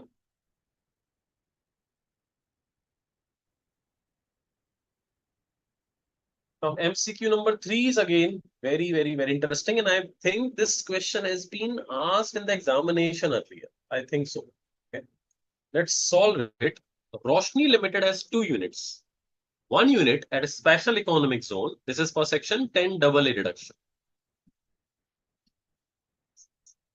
Roshni Limited has 2 units. 1 unit in a special economic zone and other unit at domestic tariff area. So one is in SEZ and one is under domestic tariff area. The unit in SEZ was set up and start manufacturing from 12th May 2025. So this is started from 12th May 2025. Oh, sorry, not 25, 15, 12, 15. Okay, and DTA unit started from 15th June 18. And of course, in this question, they must be asking for the amount of deduction. How much deduction he can claim on a section 10 double A. We have to find out the deduction on a section 10 double A. So for the purpose of section 10 double A, we have to find out whether it is first 5 years, because for first 5 years, 100% deduction is there. For next 5 years, it's 50% deduction. So our special economic zone business is running in the next 5-year criteria. So deduction percentage would be 50%, and it's 50% of PGBP, profit of the business, multiplied by export turnover, that we call ET, upon TT, total turnover. Okay, this is the formula. So we have to find out in this question, what is the profit, what is the export turnover, what is the total turnover. So if you are able to find out these 3 things, you would be able to find out the solution also. So first thing, we have identified that 50% case would be applicable with this data. Now, total turnover of Roshni Limited and unit in DTA has been given in question 12 crore 50 lakh and 4 crore 50 lakh rupees. Export sale of units in SCZ and DTA is 3 crore 50 lakh and 2 crore 25 lakh rupees. The net profit of unit in SCZ and DTA is 95 lakh and 80 lakh. So for this, the purpose of this formula, I have got one thing, that is net profit. So the PGBP is 95 lakh rupees. Now I need to find out the ET and TT. Out of the export turnover means the amount of foreign currency you have received in India up to 30th September out of your export sale. So out of the export sale, which has been given in question, 3 crore 50 lakh and 2 crore have been received. So out of this 3 crore 50 lakh rupees, 2 crore has been received up to 30th September. Now, in this question, you just need to tell me, and we have to do this 50% of this value. Whatever value we will receive, we gave the deduction of section 10AA, 50% of that amount. Now, in this question, you need to find out total turnover from the given information. If you are able to find out the total turnover, you would be able to find out the correct deduction under section 10AA. So, can you find out the total turnover of the company in this case? We have to write it down this over the question mark place.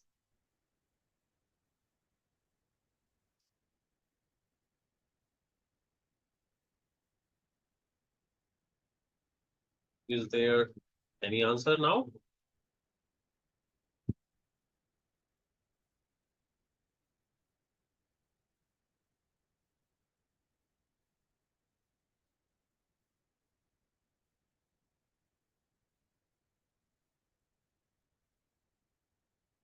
Total turnover, what would be the total turnover in this case, student? I am waiting for your answer.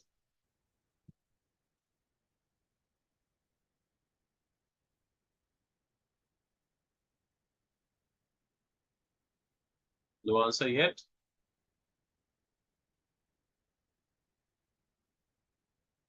Okay. Kushi is saying, okay, anyone else?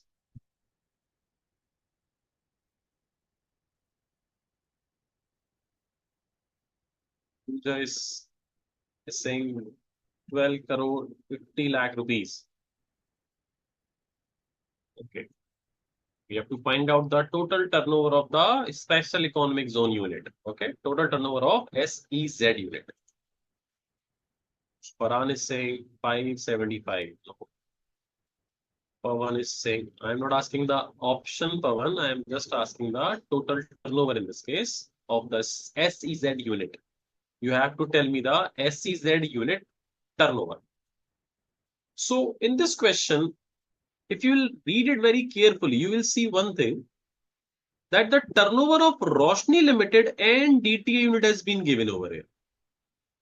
All the information has been given for SCZ unit and DTA, whether regarding the turnover or the profit. But the turnover information has been given for Roshni Limited and unit in DTA. So the Roshni Limited turnover has been given 12 crore 50 lakh and DTA turnover is 4 crore 50 lakh.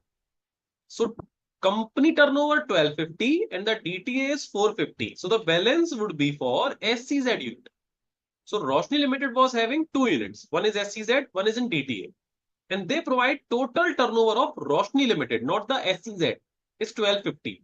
And unit in DTA turnover is 450. So we have to find out the SCZ turnover, that would be the difference of total minus DTA turnover.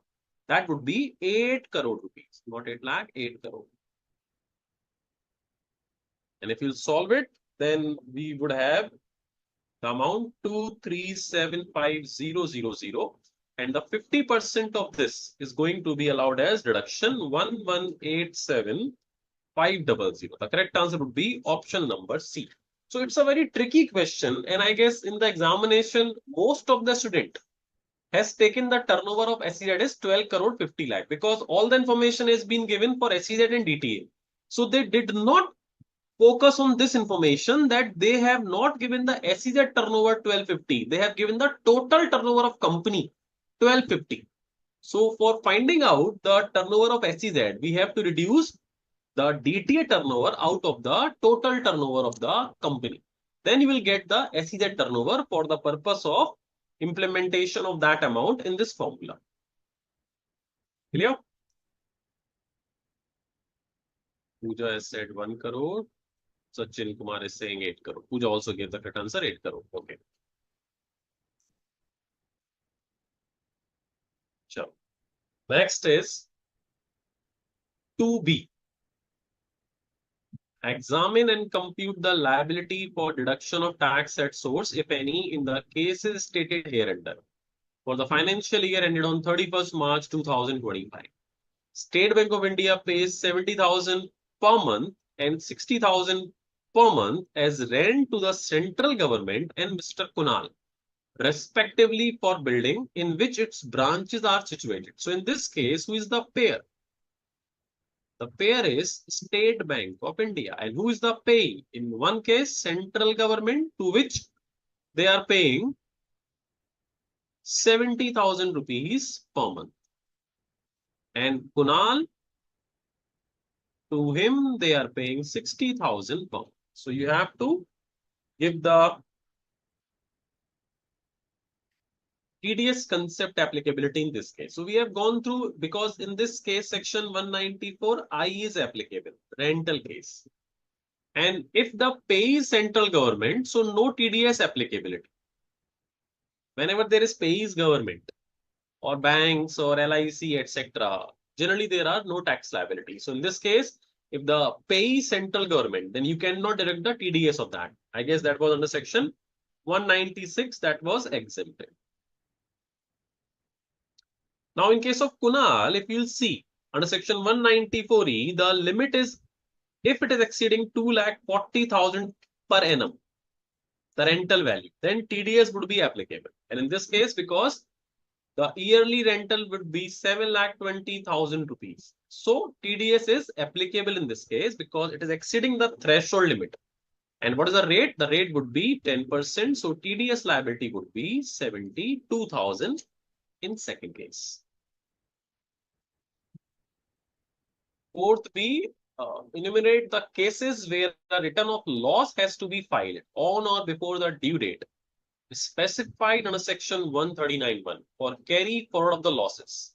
Also, enumerate the cases where losses can be carried forward even though the return of loss has not been filed on or before the due date. So it's a theoretical question, of course. You can go through with the chapter and you can see. I'll upload the answer also. But can you tell me, there are two losses which can be carried forward even if return has been filed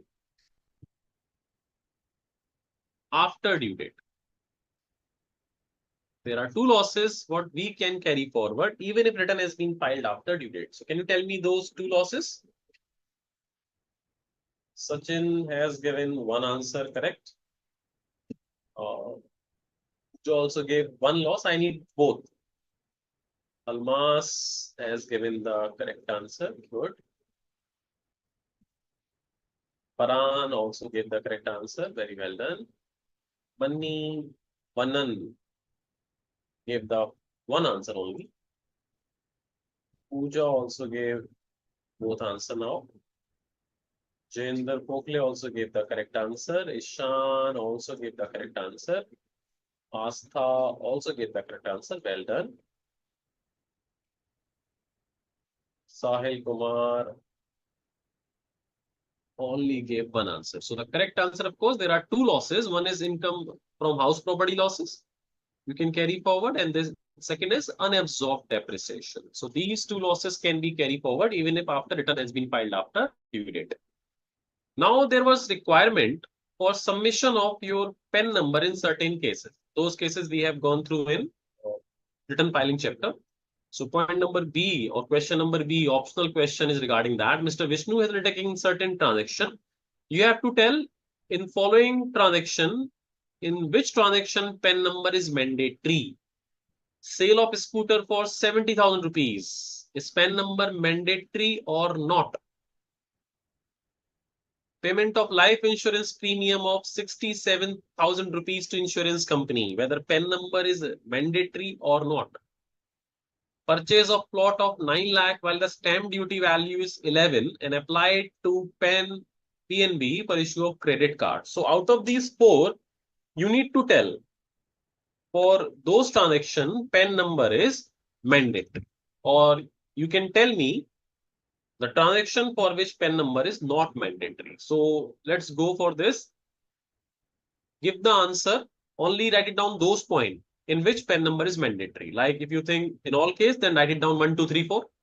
If you think 1 and 4, write it down 1 and 4. If you think 1, 2, 3, then write it down 1, 2, 3. So give me the answer in which PAN number mention is mandatory out of these four transactions. Ishan is saying, no, Ishan, I want 1, 2, 3, 4 kind of answer. I just need the transaction in which PAN number is mandatory. So kindly give me the series of that. Sunil is saying 2, 3, and 4. Jayendra is saying 1, 3, 4. Pooja is saying 3, 4. Mani One Kanan is saying nothing. Sachin is saying 1, 4. Almas is saying 2, 3, 4. Tanu is saying no, no. Third, yes. Third and fourth. Pawan is saying 3 and 4. So the correct answer is, in case of 2 we need, 3 we need, and 4 we need. In case of scooter, there was no requirement. In case of motor vehicle, 4-wheeler, of course, there was a requirement of submission of PAN number, not in case of 2-wheeler. So in case of 2, 3, and 4, we have to submit PAN number. Yes, yes, yes. Okay, Ishan is saying 2, 3, 4. Mohammed Farhan is saying 2 and 4. Nidhi was saying 1, 3, 4. Mani Vanan is saying 2, 3. Okay, students. So let's move to next MTP number 2.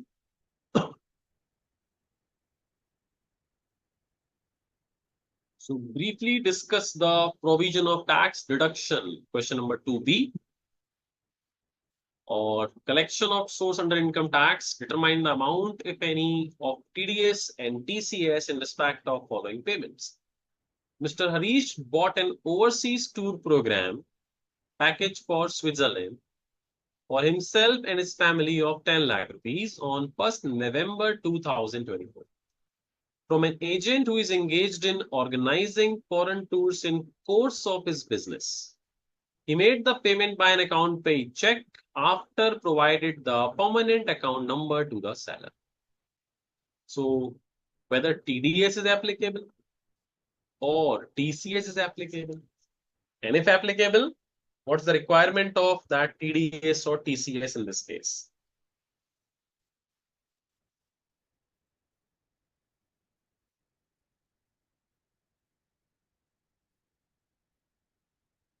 Mohammed Paran is saying TCS applicability. Yes, the TCS applicable in this case. So what is the provision of TCS applicable in this case? How much TCS need to be deducted in this case?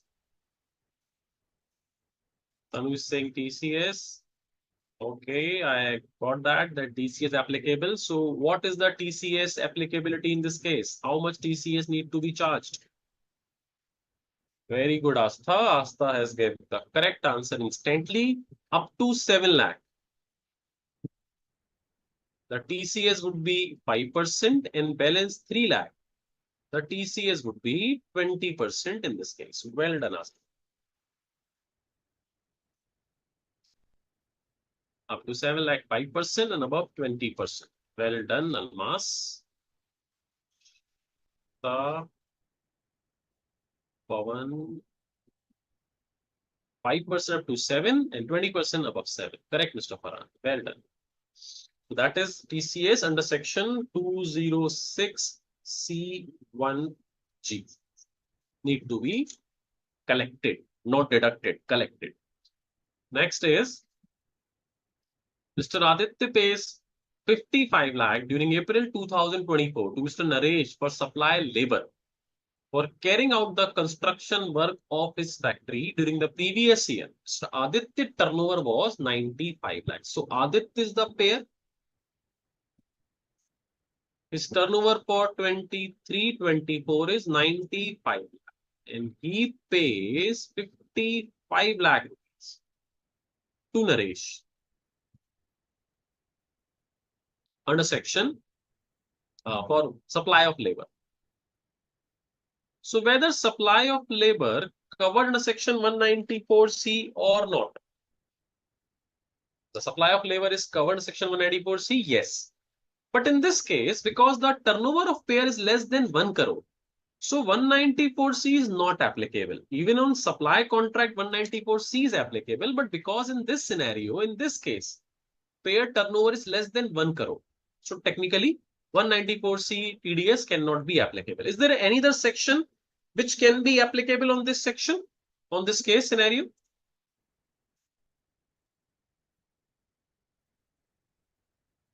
Asta is saying 194M cover this. So on 5 lakh, 5% as before 30th September. Okay. Ishan is saying 194M.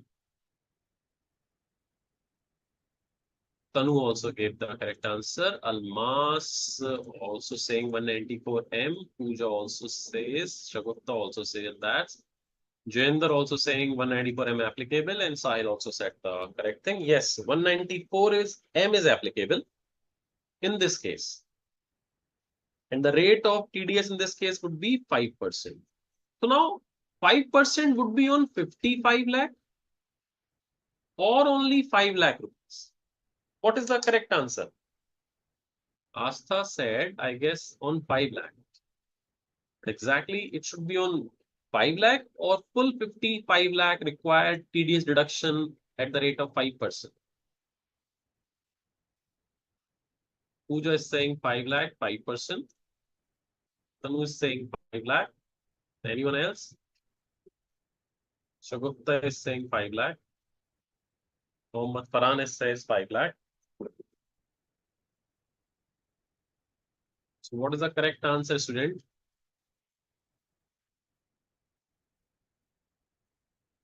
Think about it.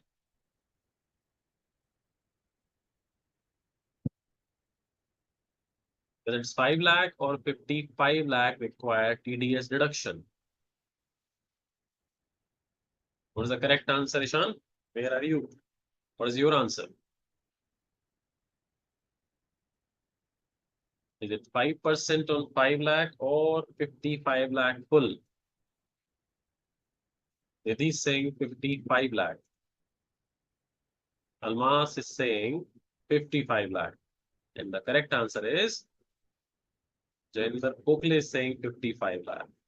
So most of you have given the answer 5 lakh, except the last three answer. When I have asked you again, then the three last person who have given me the answer was 55 lakh. Earlier, everyone was saying 5 lakh. So the correct answer is TDS required to be deducted on 55 lakh at the rate of 5%. So the TDS liability would be 2,75,000 in this case.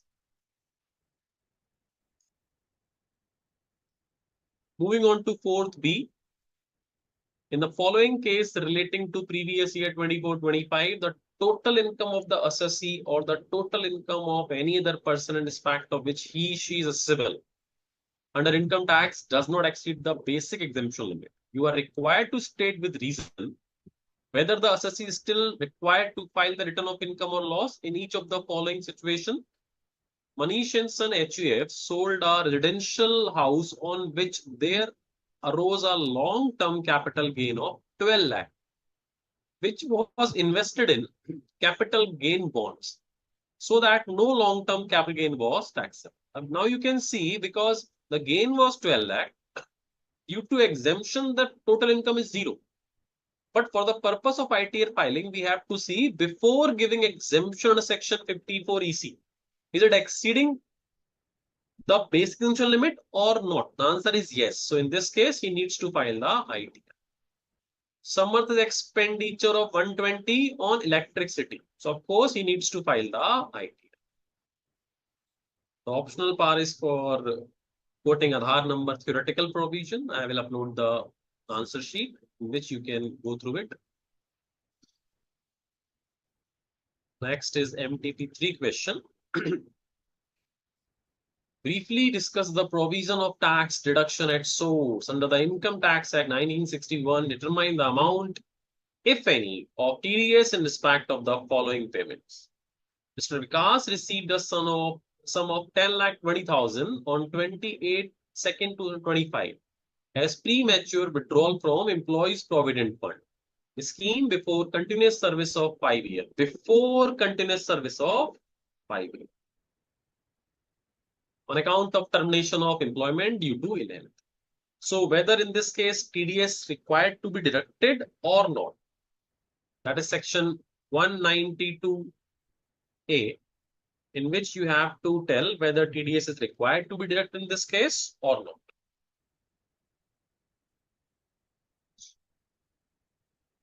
Tanu is saying yes. Anyone else?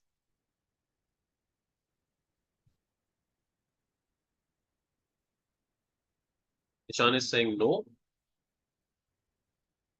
Jayendra is saying yes. Almas is saying no. Asta is saying no. Mohammad Farhan is saying yes. Nidhi is saying no. Pooja is saying yes. So those who has given the answer yes. What if I'll mark this line now?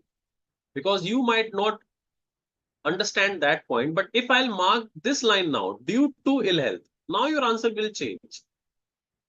So those students has given the answer yes. Now they will say the answer would be no. Even then, when I read this line, I just did not mark it intentionally. Because if I have marked it, then you must have noticed this line. But what you did, because I did not mark this line, so that most students did not consider this information relevant. And they said yes, because it is before continuous services, because I intentionally marked this line and this line. But I did not mark this line because I wanted to see whether you are reading the question properly or not.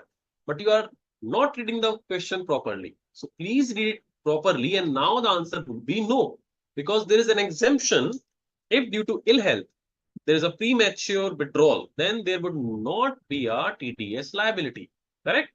So it's very important that you should read the question very carefully. Those have given the answer no was technically read it properly. So they have said no. Okay, Indian banks sanctioned and disbursed a loan of 12 crore to B Limited. So Indian Bank and B Limited.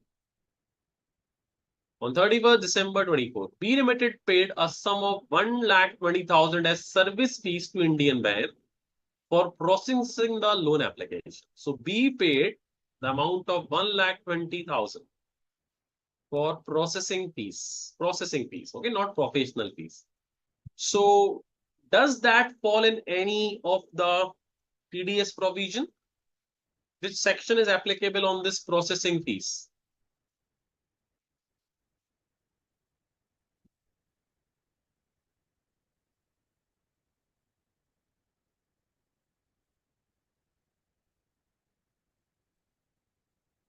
Farhan is saying no TDS. Okay, Farhan, no TDS. I just wanted to ask which section does this 1,20,000 has been included in any section for the purpose of taxability for deduction of TDS? It's not deductible. That's a separate answer.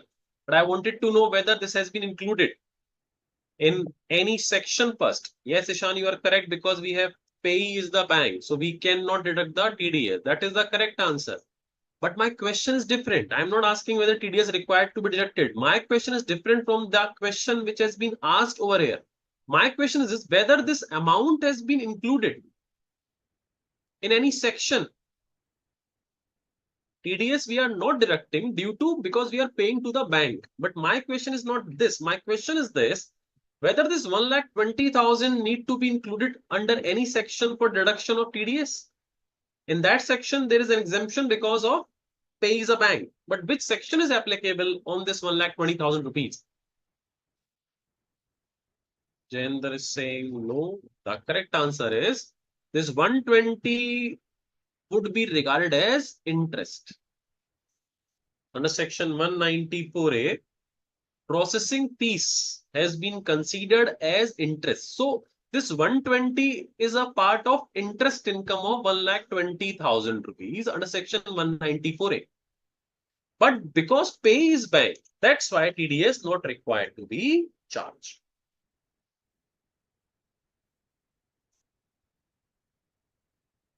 There is section 194A. There would be a point. You can go through it. Interest, the processing fees has been included as an interest. You can go to the previous chapter and check it over there. Now, question number 2B. Briefly discuss the provision of tax deduction collection source under the Income Tax Act 1961 and determine the amount, if any, on TDS, etc. in this case.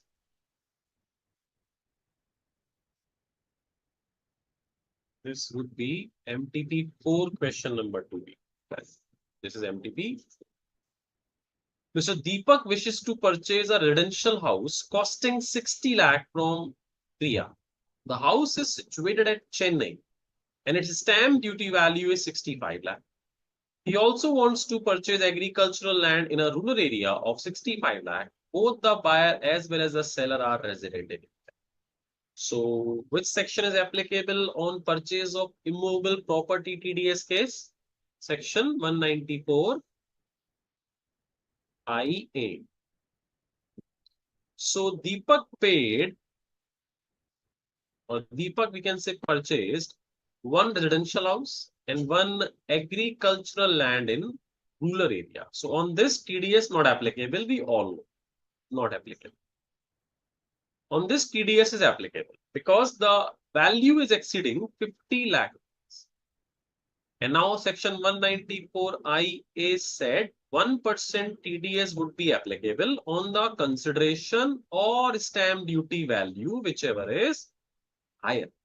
So because 65 lakh is higher, so 1% would be applicable on 65 lakh. So in this case, TDS would be 65,000 rupees. As simple as that.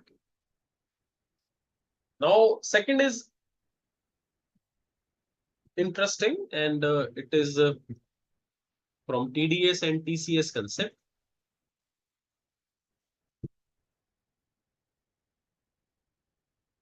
ABC and Company, a partnership firm, is having a car. I'm going to ask some question.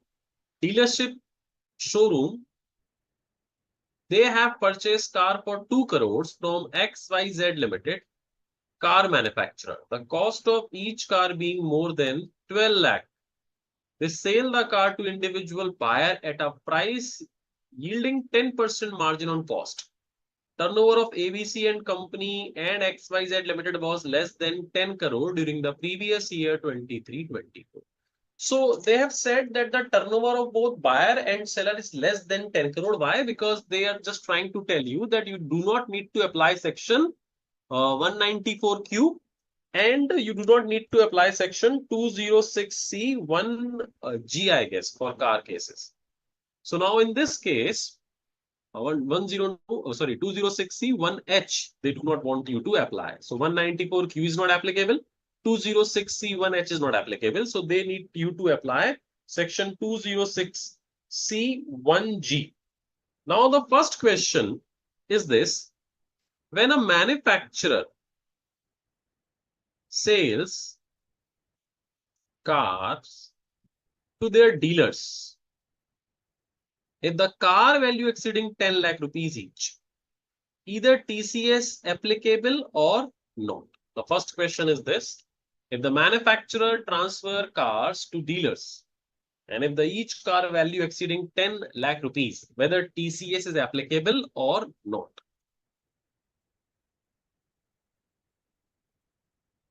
Tanu is saying not applicable. Asta is saying no TCS. Paran is saying no TCS. The correct answer is, of course, no TCS applicable between manufacturer and dealer. No TCS. But when the dealer is going to sell these cars with 10% margin to the individual customer, then of course TCS is going to be charged at 1% of the consideration. So from manufacturer to dealer, there would not be any TCS, but from the dealer to consumer or the individual customer, TCS would need to be collected at 1% of the car value whatever is the consideration the dealer is going to charge.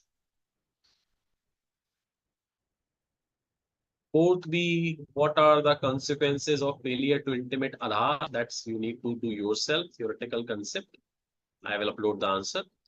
What is the fee for default in furnishing return of income? We know that is 1,000 and 5,000. To whom the provision of section 139 AA relating to quoting of Aadhaar number do not apply. Again, theoretical. I will upload the answer.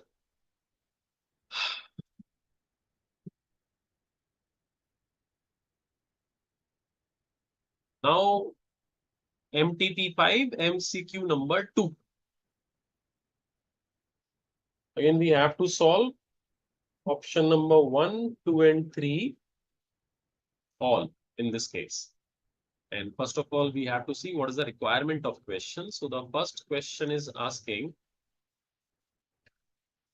what would be the amount of deduction available to Mr. Ane under Chapter 6A for assessment year 25-26?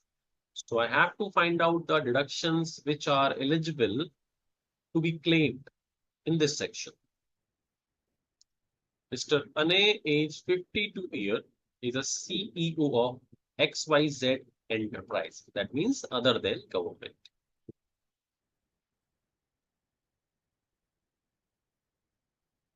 In the previous year, he had earned salary of so much amount and long-term cap gain on sale of listed equity was this much amount. He had interest of this much amount. Further, he has provided the following other information. For filing his return of income, he does not receive any rent allowance from his employer. Okay. Ane took a loan from State Bank of India on 27th October 21 for repairing his house, self-occupied at Delhi, and paid interest on such borrowing of 80,000 and 150 toward principal amount during the previous year 24-25. So out of this information, can you tell me any amount we can claim in deduction out of this paragraph? Any deduction we can claim out of the information under section 80C to 80. Any deduction is applicable?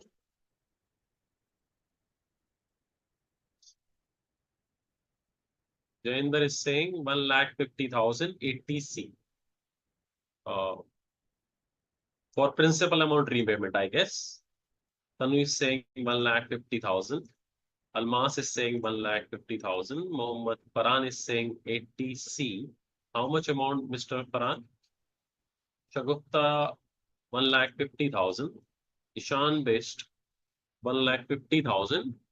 And he's also providing 80 double E for 80,000. 80 double EA. Very good.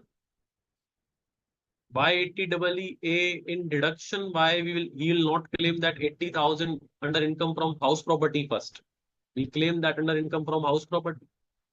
And is there loan information has been given to you, Mr. Ishan? How much loan he has taken? Or the property value has been given to you in this question, stamp duty value? Because for 80 EA, you need to know the loan value and the property value also. So if that is not given in question, how can you claim 80 EA? I don't know on which basis you are giving this answer. Nidhi is saying 1,50,000. Astha is saying 1,50,000. No, how would you all feel if I will say you that your all answers are incorrect? All answers are incorrect. Did you read this paragraph carefully? Don't you think so? You should read that paragraph again, once again, very carefully. Because this is MCQ and there is no explanation, no detailed answer is anywhere of this MCQ question.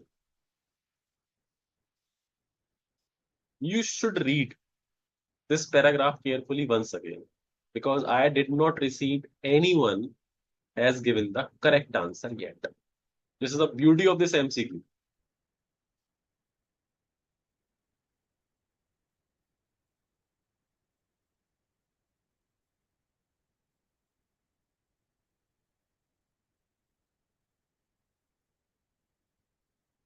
Anyone? So let me tell you the answer. Then you will find out the reason automatically. Somebody has Jayender Pokle is saying now 0. Why, Mr. Jayender, you are saying 0?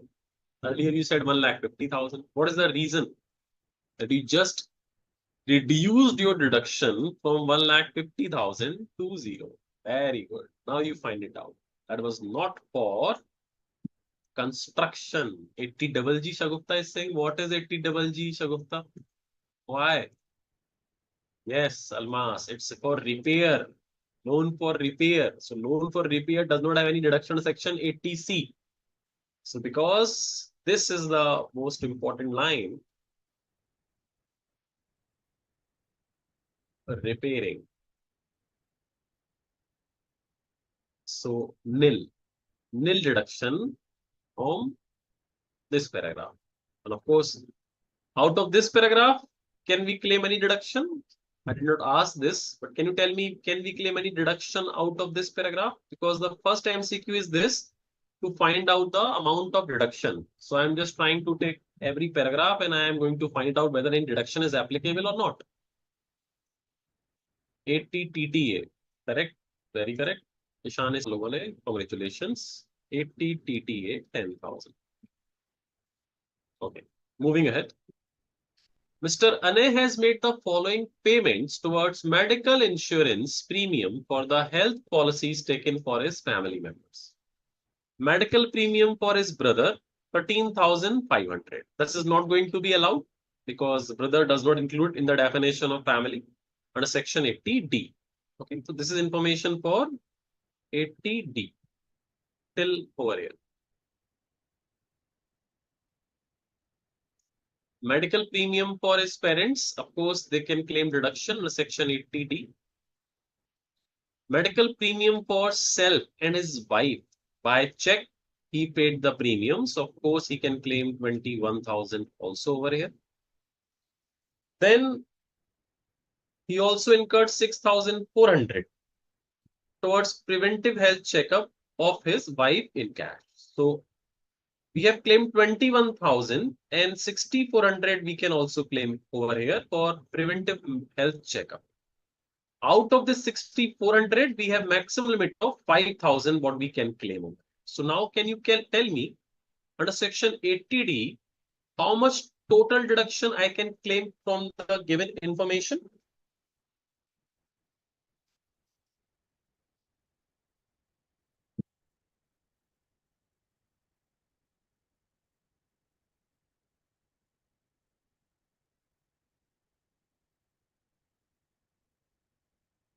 Ishan is saying 42670.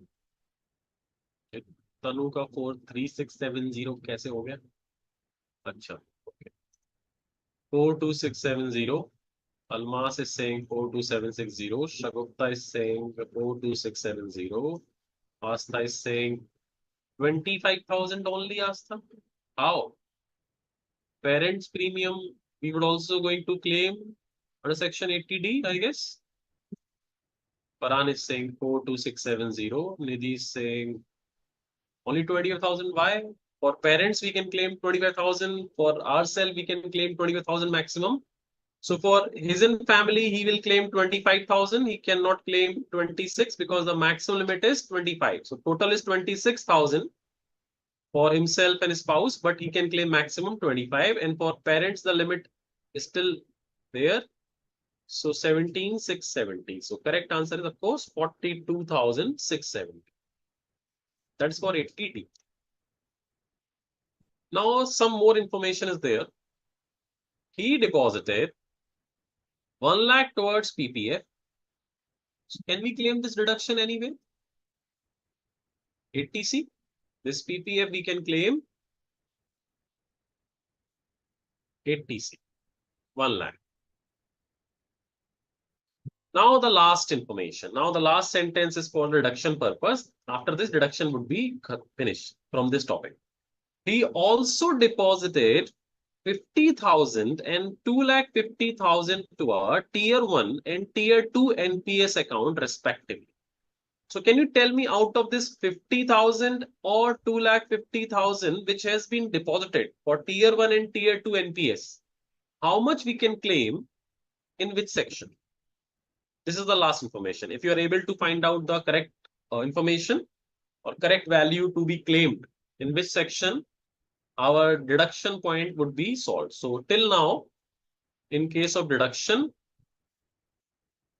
this is 10,000 TTA, no deduction in this. This is my B part, suppose 80D. Now for 80C, this is my 1 lakh rupees. Now remaining is out of these two value. If you are able to find out the correct value we need to take for the purpose of deduction, then the total would be, of course, going to be matched out of the one correct answer for this information. Now let me see who has given the correct answer. Tier 2 under section 80C 50,000. Tier 2. Who is saying this? Farhan.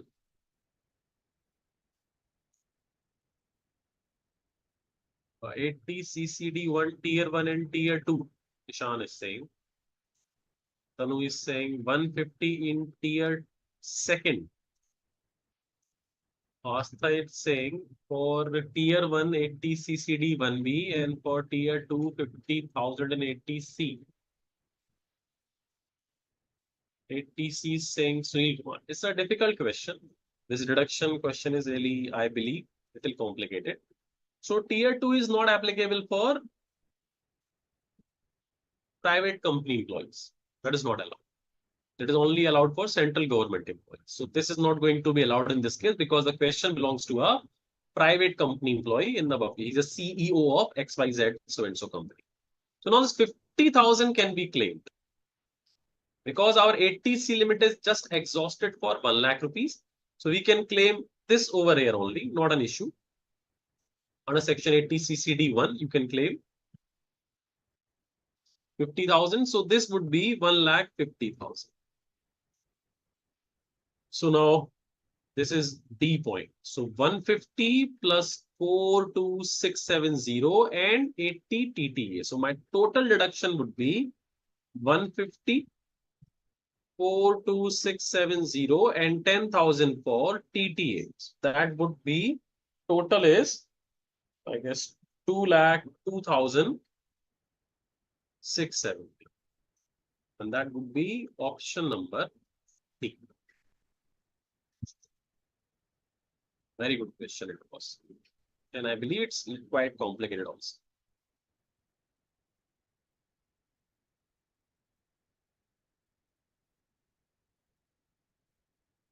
So information for salary has been given. No? In the initially stage, you can see Asta is CEO of XYZ Enterprises Limited.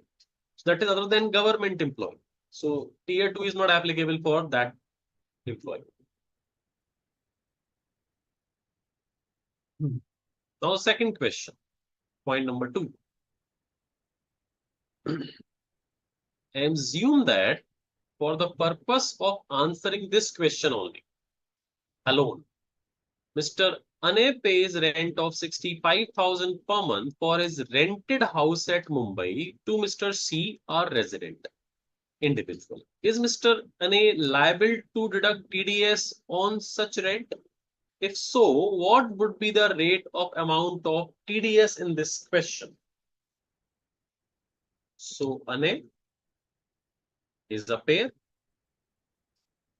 He is paying rent to C, who is a resident, and the amount is 65,000 rupees per month. So this will fall under section 194 IB. And the rent is again 65,000 per month. We will not bifurcate it up to September or after September. We need to take it full value. And 2% of it would be 15,600. So the option number B would be your correct answer in this scenario.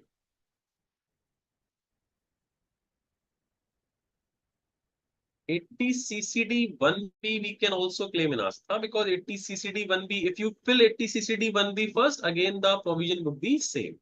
Or you can also claim under section 80CCD1. So you can claim it under section 80CCD1B also, that is allowed. Nidhi is saying एक बार explain कर देंगे sir. क्या explain करना है निधि, वो तो बताओ, कौन सी चीज एक्सप्लेन करनी है, कौन सा क्वेश्चन एक्सप्लेन करना है? डिडक्शन वाला? वो तो सिंपल है बहुत, सारी डिडक्शन उसमें लिखी हुई है। Now third one, what the amount of interest chargeable under section 234B on account of short payment of advance tax? For this purpose, you have to calculate the total income and tax of the assessor. So if you would be able to calculate the total income and tax, then you have to see if the advance tax or TDS is exceeding 90% or not. If it is exceeding 90%, then there would not be any 234B advance tax liability. So this we can take in the final class, because in this case we have to calculate total income and tax. Now 2B, there is also an advanced tax question. Mr. Sameer, age 52 years, provide you the following information and request you to determine his advance tax liability with due dates on the financial year. Estimate tax liability has been given 80,000 and TDS has been given 12,000. So technically the remaining tax is 68,000. So he's asking how much tax we need to deposit on the various dates. So let me show you the answer in short on the separate sheet.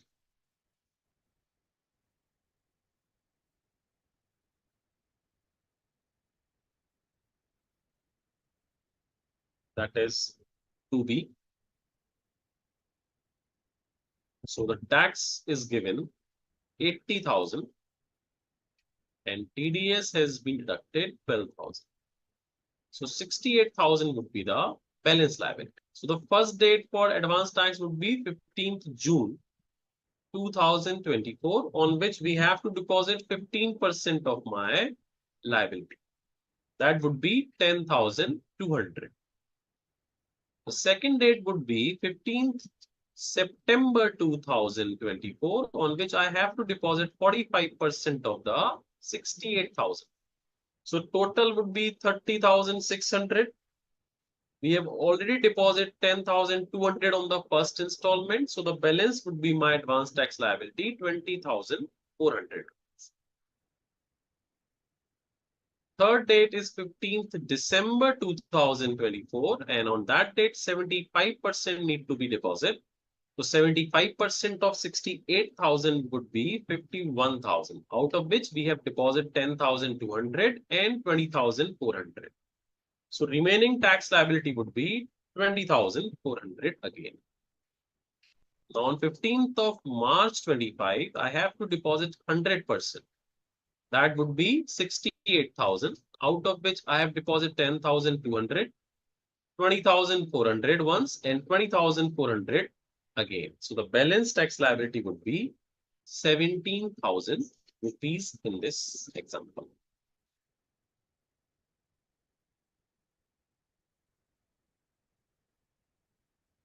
Fourth B, Kailash, a resident and ordinary resident, could not file his return of income for assessment year 25-26 before due date prescribed under section 139(1). Advise Mr. Kailash as a tax consultant. So you can tell him about that you could file a belated return, or even after the end of the assessment year, you can file the updated return also. So the answer I will provide in the separate sheet. Again, Mr. Naksh has undertaken certain transactions. So you have to tell whether PAN number is mandatory or not. So the question number 1, payment of life insurance premium of 40,000 in the financial year 24-25 by account paid check to LIC for ensuring life of self and spouse. So whether PAN number required in this case or no, the answer is no, because premium is less than 50,000 rupees. Payment of 1,10,000 to RBI for acquiring bonds, because it's more than 50,000. So PAN number is mandatory. Apply for issue of credit card, of course, yes. Payment of 1 lakh by account pay check, because the payment has been by account pay check. So there is no requirement of PAN number is there. MTP 6. Briefly explain the provision of tax deducted at source under the Income Tax Act 1961 in respect of the following payments. Mr. Shamsher, a resident individual aged 65 years, has maintained two fixed deposit. So the age is 65 years. Two fixed deposit in two different branches of HDFC Bank. So section 194A is involved now because we are going to talk about the interest income. Working on core banking solution, CBS system. During the year 24-25, bank paid 32,000 and 17,000 as interest on these fixed deposits. So how much interest we have paid? Total interest payment is 49,000. And because core banking system, so we have to accumulate it. But because he is a senior citizen, and for that purpose, section 194 is say the limit is 50,000. So up to 50,000, there is no TDS. So in this case, there would not be any TDS deduction there in this question. Mr. Chetan, a pensioner, pay 55 lakh in November 24 to Mr. Gopi for contract payment for reconstruction of his residential house. So Chetan is a pensioner. So that means section 194C would not be applicable. Section 194M would be applicable. And the payment is exceeding 50 lakhs.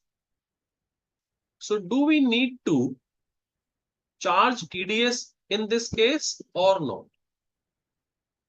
Tell me, student, do we need to charge TDS in this case or not? Read the question very carefully and then only answer.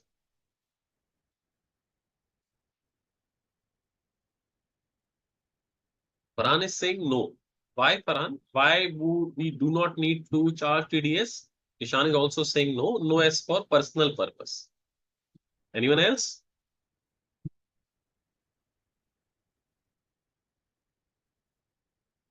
Okay. Shagupta also saying no. And I guess the reason is very clear because it is reconstruction of his residential house. It is for personal purpose. So there would not be any TDS according to Farhan, Ishan, and Shagupta. Anyone else over there? Nidhi is also saying no TDS. What if I will tell you that yes, TDS would be applicable in this case? Yes, there would be TDS liability in this case.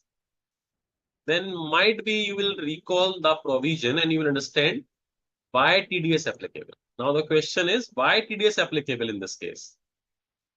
The correct answer is yes, TDS need to be charged at the rate of 2% on full 55 lakh. Because personal house benefit is not applicable in case of section 194M. Even for professional fees and for contract case, it is applicable. This benefit is under section 194C and 194J for professional fees and construction. But if you fall under section 194M, in that scenario, this personal or benefit for construction or professional fees does not there. We have discussed that provision in the TDS concept, students. So TDS required to be charged. Okay, Shan? Okay. Fourth B, again that about regarding how you need to file your income tax return or not. So you can go through it. You can solve it yourself. Again, the pen number requirement question.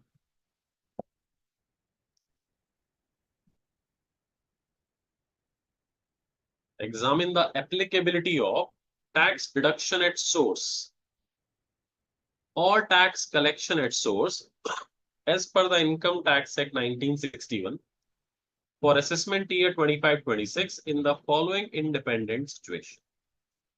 ABC Limited paid rent of 75,000 per month to Mr. Ram for the office premises from 1st April 2024 to 31st March 25.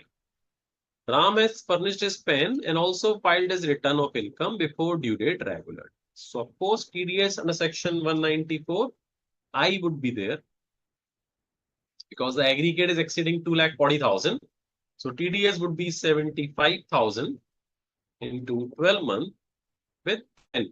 So that would be 90,000 rupees. X Private Limited sells two cars to Mrs. Anju costing 4 lakh and 12 lakh respectively.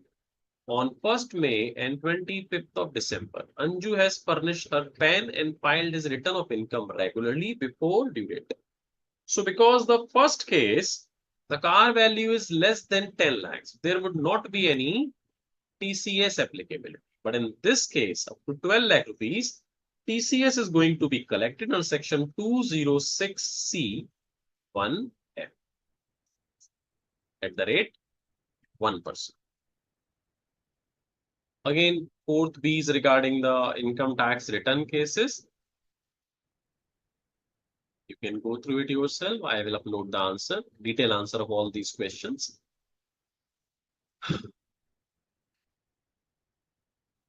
Question number 8 is there.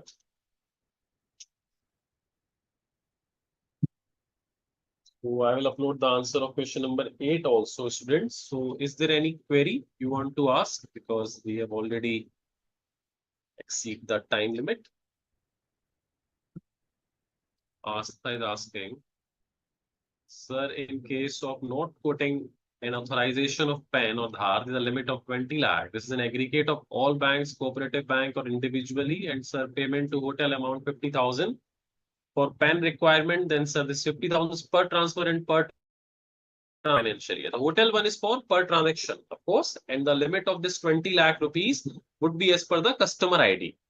So if the customer ID is different from different banks, so of course the bank cannot do this. Of course, they will not able to understand how much amount you have been withdrawn, etc. So in case of this 20 lakh limit, the aggregate of all bank is not possible because the customer ID is different. So that would be from each bank, from different branches it is applicable. But in case of hotel, it would be per transaction, not an aggregate. Just saying that in case of an individual transfer his residential house property to his major daughter without consideration, then she sell this property to someone and capital gain of 25 lakh, then she purchased new house. Can she claim exemption under section 54? Yes, because if you transfer your property to a major child, in that case, that deemed owner concept does not applicable. So she would be regarded as the owner of that property, and whatever consequences of capital gain, etc., will arise, that would be arise in her hand only. And if she purchase a property, she can claim the exemption, of course.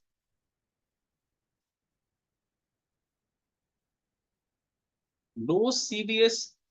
There is in India, there is CBS system is applicable in all banks. But the banks are different. If the banks are separate, like HDFC Bank and ICAI Bank, they are not under CBS category. They are separate banks. But in the same bank, if you are working in a different branches or if you are withdrawing amount from different branches, then the aggregate amount of 20 lakh would be there. And if the question specifically says that there is no CBS system, then you can do that branch wise, of course, separately, because when there is no CBS, how one branch would be come to know that the same customer has withdrawn that amount from the same another branch of my bank. So if there is no CBS, then that would be as per branch wise. If there is CBS system, then it would be bank wise.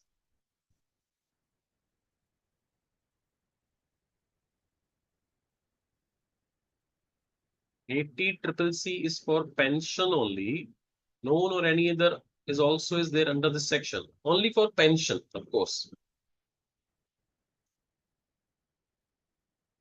So then for 1 crore also bank wise, of course, because understand the concept, the logic behind this you should understand. If there is no CBS system, how the other bank will come to know that the other person is depositing rupees 1 crore or withdrawing rupees 1 crore, whether in TDS section under section 194N. On withdrawal, there is TDS. So the withdrawal TDS is only applicable when the bank knows that how much withdrawal he has done. And it is also only possible within a bank because they have CBS system.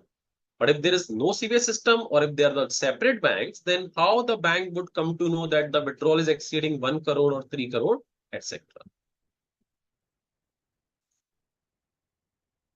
Any more queries, student?